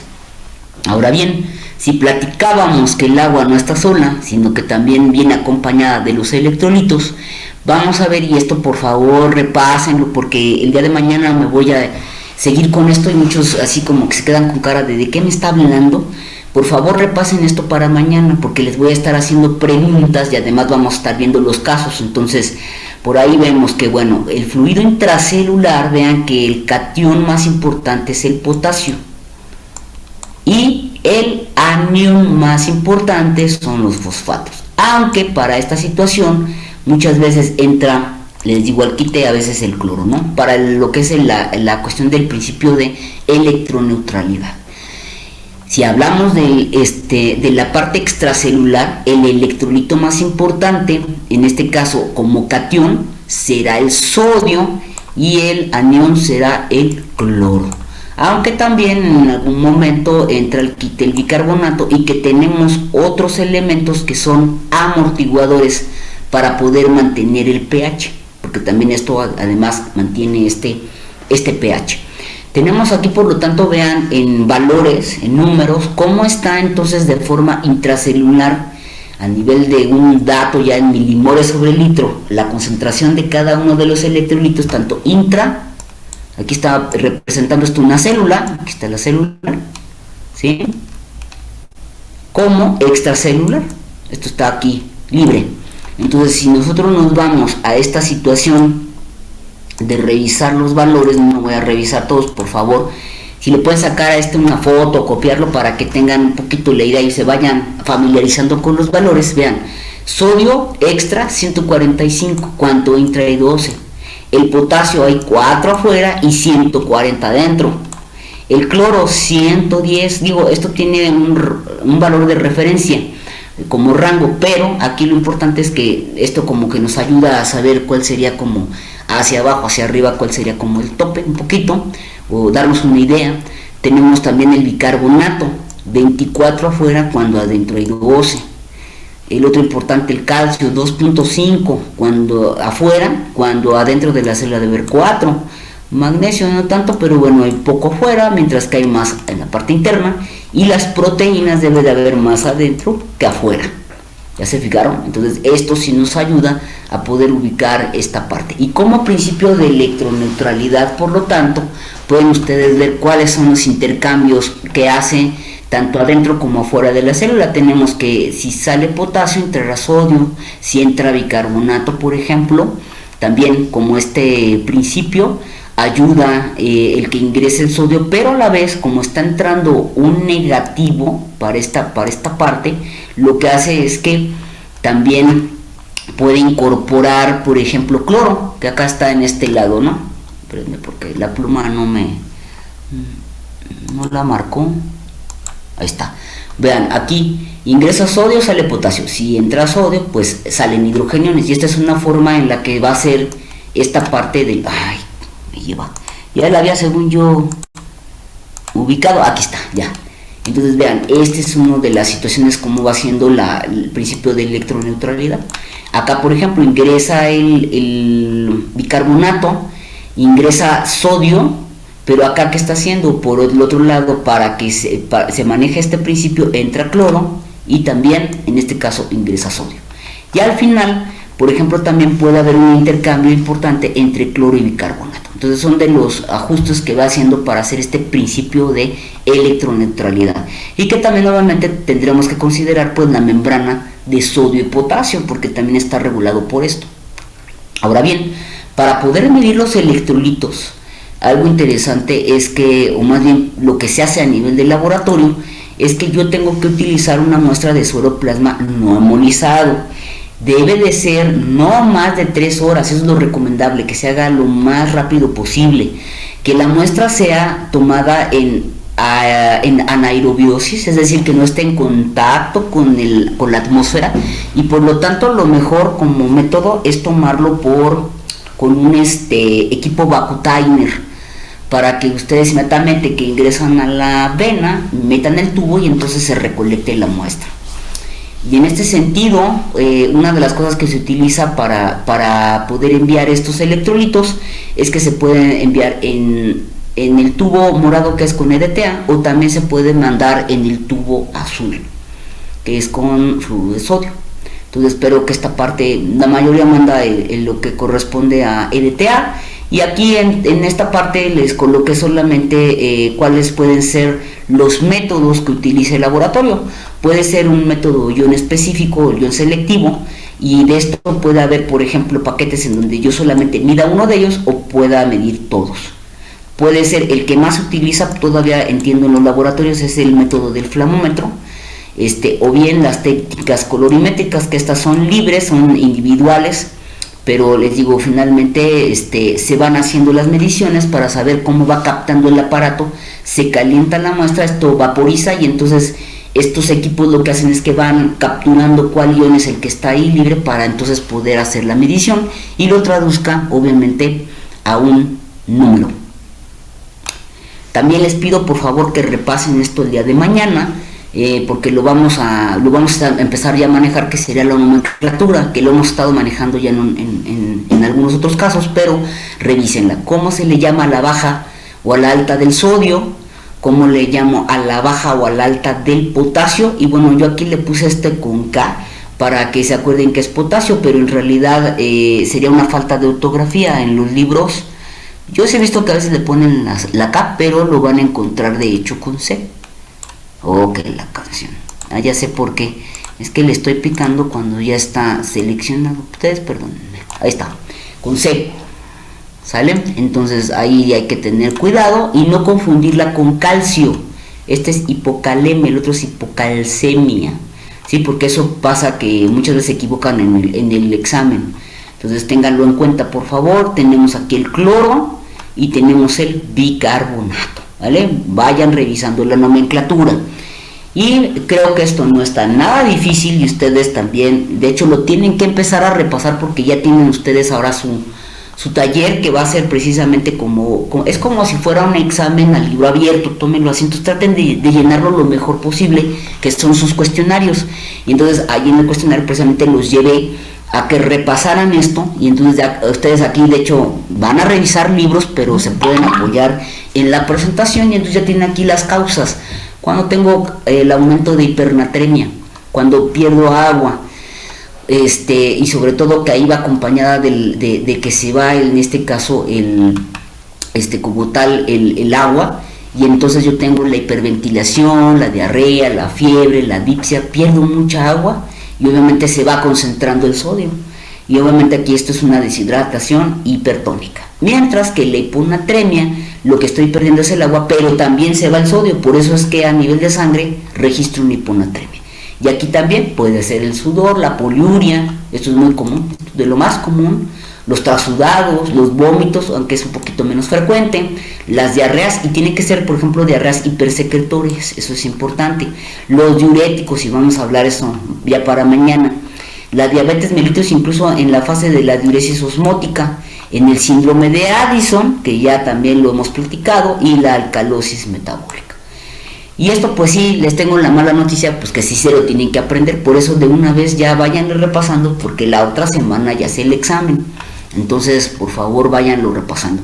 Y obviamente esto hace que cuando hablamos del sodio, pues no podemos olvidarnos de su amor eterno, que es el cloro, porque generalmente van de la manita. Por lo tanto, estas causas que acabamos de hablar de hipernatremia e hiponatremia, pues se van a asociar igual al cloro. Entonces, ahí ustedes pueden irlo checando. Sin embargo, yo encontré este pequeño diagrama en donde se pueden apoyar de algunas otras causas, en donde está, por ejemplo, lo que corresponde a gastrointestinal como dilatación, obstrucción o torsión, ya sea de abomas o de estómago para perros, sobre todo. Y entonces aquí tienen, por ejemplo, una parte que también se va a asociar con las fallas de absorción de hidrogeniones y cloro, que al final también traen baja con ello, pero en la compensación se acumulan los hidrogeniones mediante excreción acelerada de potasio. Entonces aquí tenemos una situación interesante que vamos a tener, por ejemplo, común que tenga hipocloremia con hipocalemia, para que chequen esto, ¿no? Y es por esto que les estoy colocando aquí. Y bueno, aquí tienen igual hipercloremia y la hipocloremia. E incluso aquí dentro de esta parte van a ver que se da como una compensación en el ácido base, lo vamos a ver el día de mañana. Por eso es que esta hipercloremia la vamos a tener o se va a presentar cuando tengo acidosis metabólica en la alcalosis respiratoria. Importante, obviamente aquí se suma en esta situación hiperadrenocorticismo, también muy común. Pero por ejemplo en la hipocloremia, si se fijan, hace ratito les manejé el sodio y acá vean uso de furosemida. Pues resulta que baja el cloro, el sodio y el potasio. Mañana lo vamos a revisar también. Entonces el uso de esta furosemida me va a llevar a alteraciones con los 3 electrolitos, importante. Vómito no se diga, la diarrea no se diga, poliuria, porque también se va el agua, se va el sodio, efusiones y obstrucciones intestinales, que es lo que les acabo de colocar en la anterior. Entonces vean cómo estos cuadros son importantes, que vayan repasando esto, porque no hay de otra. Esto sí le tenemos que echar un poquito de repaso y de memoria, ¿no? Tienen aquí potasio, y aquí por ejemplo vamos a ver que está daño tisular severo, la insuficiencia renal aguda y crónica, incluso en la fase terminal, acidosis metabólica por compensación. Por eso quiero que lo vayan repasando, porque mañana cuando empiece a platicar les voy a decir, y acuérdense que ya les platiqué, y le voy a decir, no, ¿cómo de que ya no lo dijo? Claro, ya lo repasaron, aquí está en esta parte de la presentación, que tanto el cloro como el potasio, no pierdan de vista que va a entrar también el quite con cierta compensación en ácido base, que es lo que vamos a ver mañana. Por eso les pido que lo revisen, que lo estudienlo como si ya mañana fuéramos a hacer un examen de ácido base. Aquí lo tienen ya en la presentación. Y bueno, sumen las causas, que incluso esta también es muy parecida, exceptuando por ejemplo la hipersalivación, en lo que vienen del cloro. Y bueno, importante, y con eso ya me voy a quedar aquí, que todo esto tiene que ver las complicaciones electrolíticas, porque nos pueden llevar a situaciones importantes o a complicaciones importantes. Ustedes ven aquí con respecto al sodio, simplemente por tener alteraciones importantes, ya sea a la alta o a la baja con estos rangos, yo puedo tener en hipernatremias arriba de 170 convulsión del paciente y no tener problema ni siquiera de que sea epiléptico, que tenga problemas hepáticos, que lo platicamos hace ratito. No, simplemente por la pérdida importante del electrolito, o bien en la baja, que también puede llegar a tener convulsiones. ¿Por qué? Porque hay una deshidratación y esto pega al sistema nervioso. O bien, en el caso del potasio, puedo tener hipercalemias por arriba de 7, ya son de riesgo importante, porque me puede llevar a fibrilación ventricular, o bien, si están por abajo de 2, a llevar a espasmos musculares, ¿vale? Entonces vean cómo sí es importante el tener en cuenta estos electrolitos, porque simplemente por la pérdida del electrolito puedo tener cierta historia o ciertos signos importantes en el paciente, ¿vale? Aquí nada más chequen bicarbonato, que este se da a la baja y a la alta, y esto obviamente tiene que ver con equilibrio ácido-base. Si yo tengo abajo el bicarbonato, será acidosis metabólica, y si tengo arriba el bicarbonato será alcalosis metabólica. Y ahí nos vamos a quedar, ¿vale? Entonces espero por favor que lo repasen porque mañana ya vamos a entrarle de lleno a lo que sería equilibrio ácido-base. ¿Cómo ven, chicos? Fácil, difícil, están durmiendo, yo ya me voy, ya no quiero saber nada de la patología. Seguimos procesando la información. Exacto. Su neurona, les digo yo luego a veces, y lo hago de broma, no saben enojar, les digo, y yo lo digo, lo que pasa es que me exprimen la neurona y es motora, entonces yo no sé cómo le voy a hacer, pero bueno, espero que de verdad se pongan a repasar, revisen, incluso ya ahí tienen incluido hasta los casos clínicos, por favor, y sí, yo sé que es un montón, se los dije desde el principio del semestre, y vamos a marchas forzadas porque, pues si toman en cuenta cuánto nos falta del semestre para acabar, 2 semanas. Bueno, 3 semanas, ¿no? Por ahí. Porque vueltas A es la última de diciembre. Estamos en la segunda... No, estamos en la tercera de noviembre, ¿no? Entonces, vean que ya no tenemos pues mucho tiempo. Vayan haciendo sus trabajos. Sé que... Y créanme que incluso hasta pueden preguntarle a la doctora si todavía anda por aquí. Que me fui bastante noble porque otros profesores ya se mandaron pidiéndoles un montón de trabajos y de casos. Si ustedes van haciendo esto, de verdad no van a tener problema y sobre todo les va a apoyar para los exámenes. Esa es la idea, que tengan como estas guías para que puedan ir procesando la información y no tengan tanto problemas en los exámenes, ¿vale? No, yo sé que sí, que es un montón. Y fíjense que incluso les digo, se los estoy dando super like porque si me voy a intensiarle y se los profundizo a como de verdad deberíamos de verlos, no, o sea, nunca acabaríamos. Es un tema muy complicado, muy complejo y hay que sumarlo a lo que ya vimos de Renal. Entonces, échenle ganas, por favor. No quisiera perderlos a esta altura del semestre.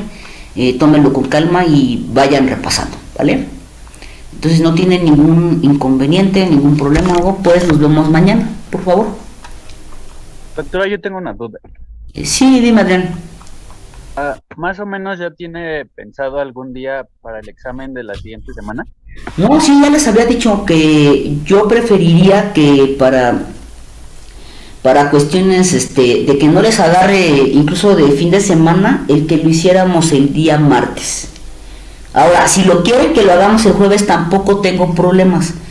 Me puedo mover a que todavía tengan, digamos, hasta el jueves para estudiar. No tengo, pero realmente aprovechenlo, ¿no? De eso no tengo ningún problema.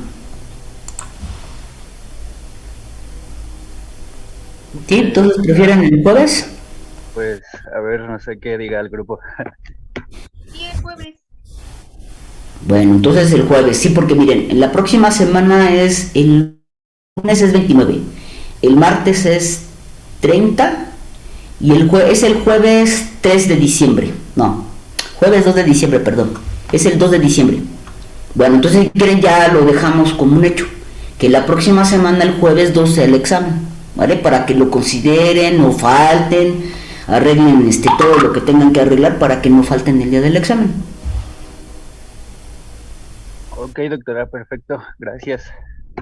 Bueno.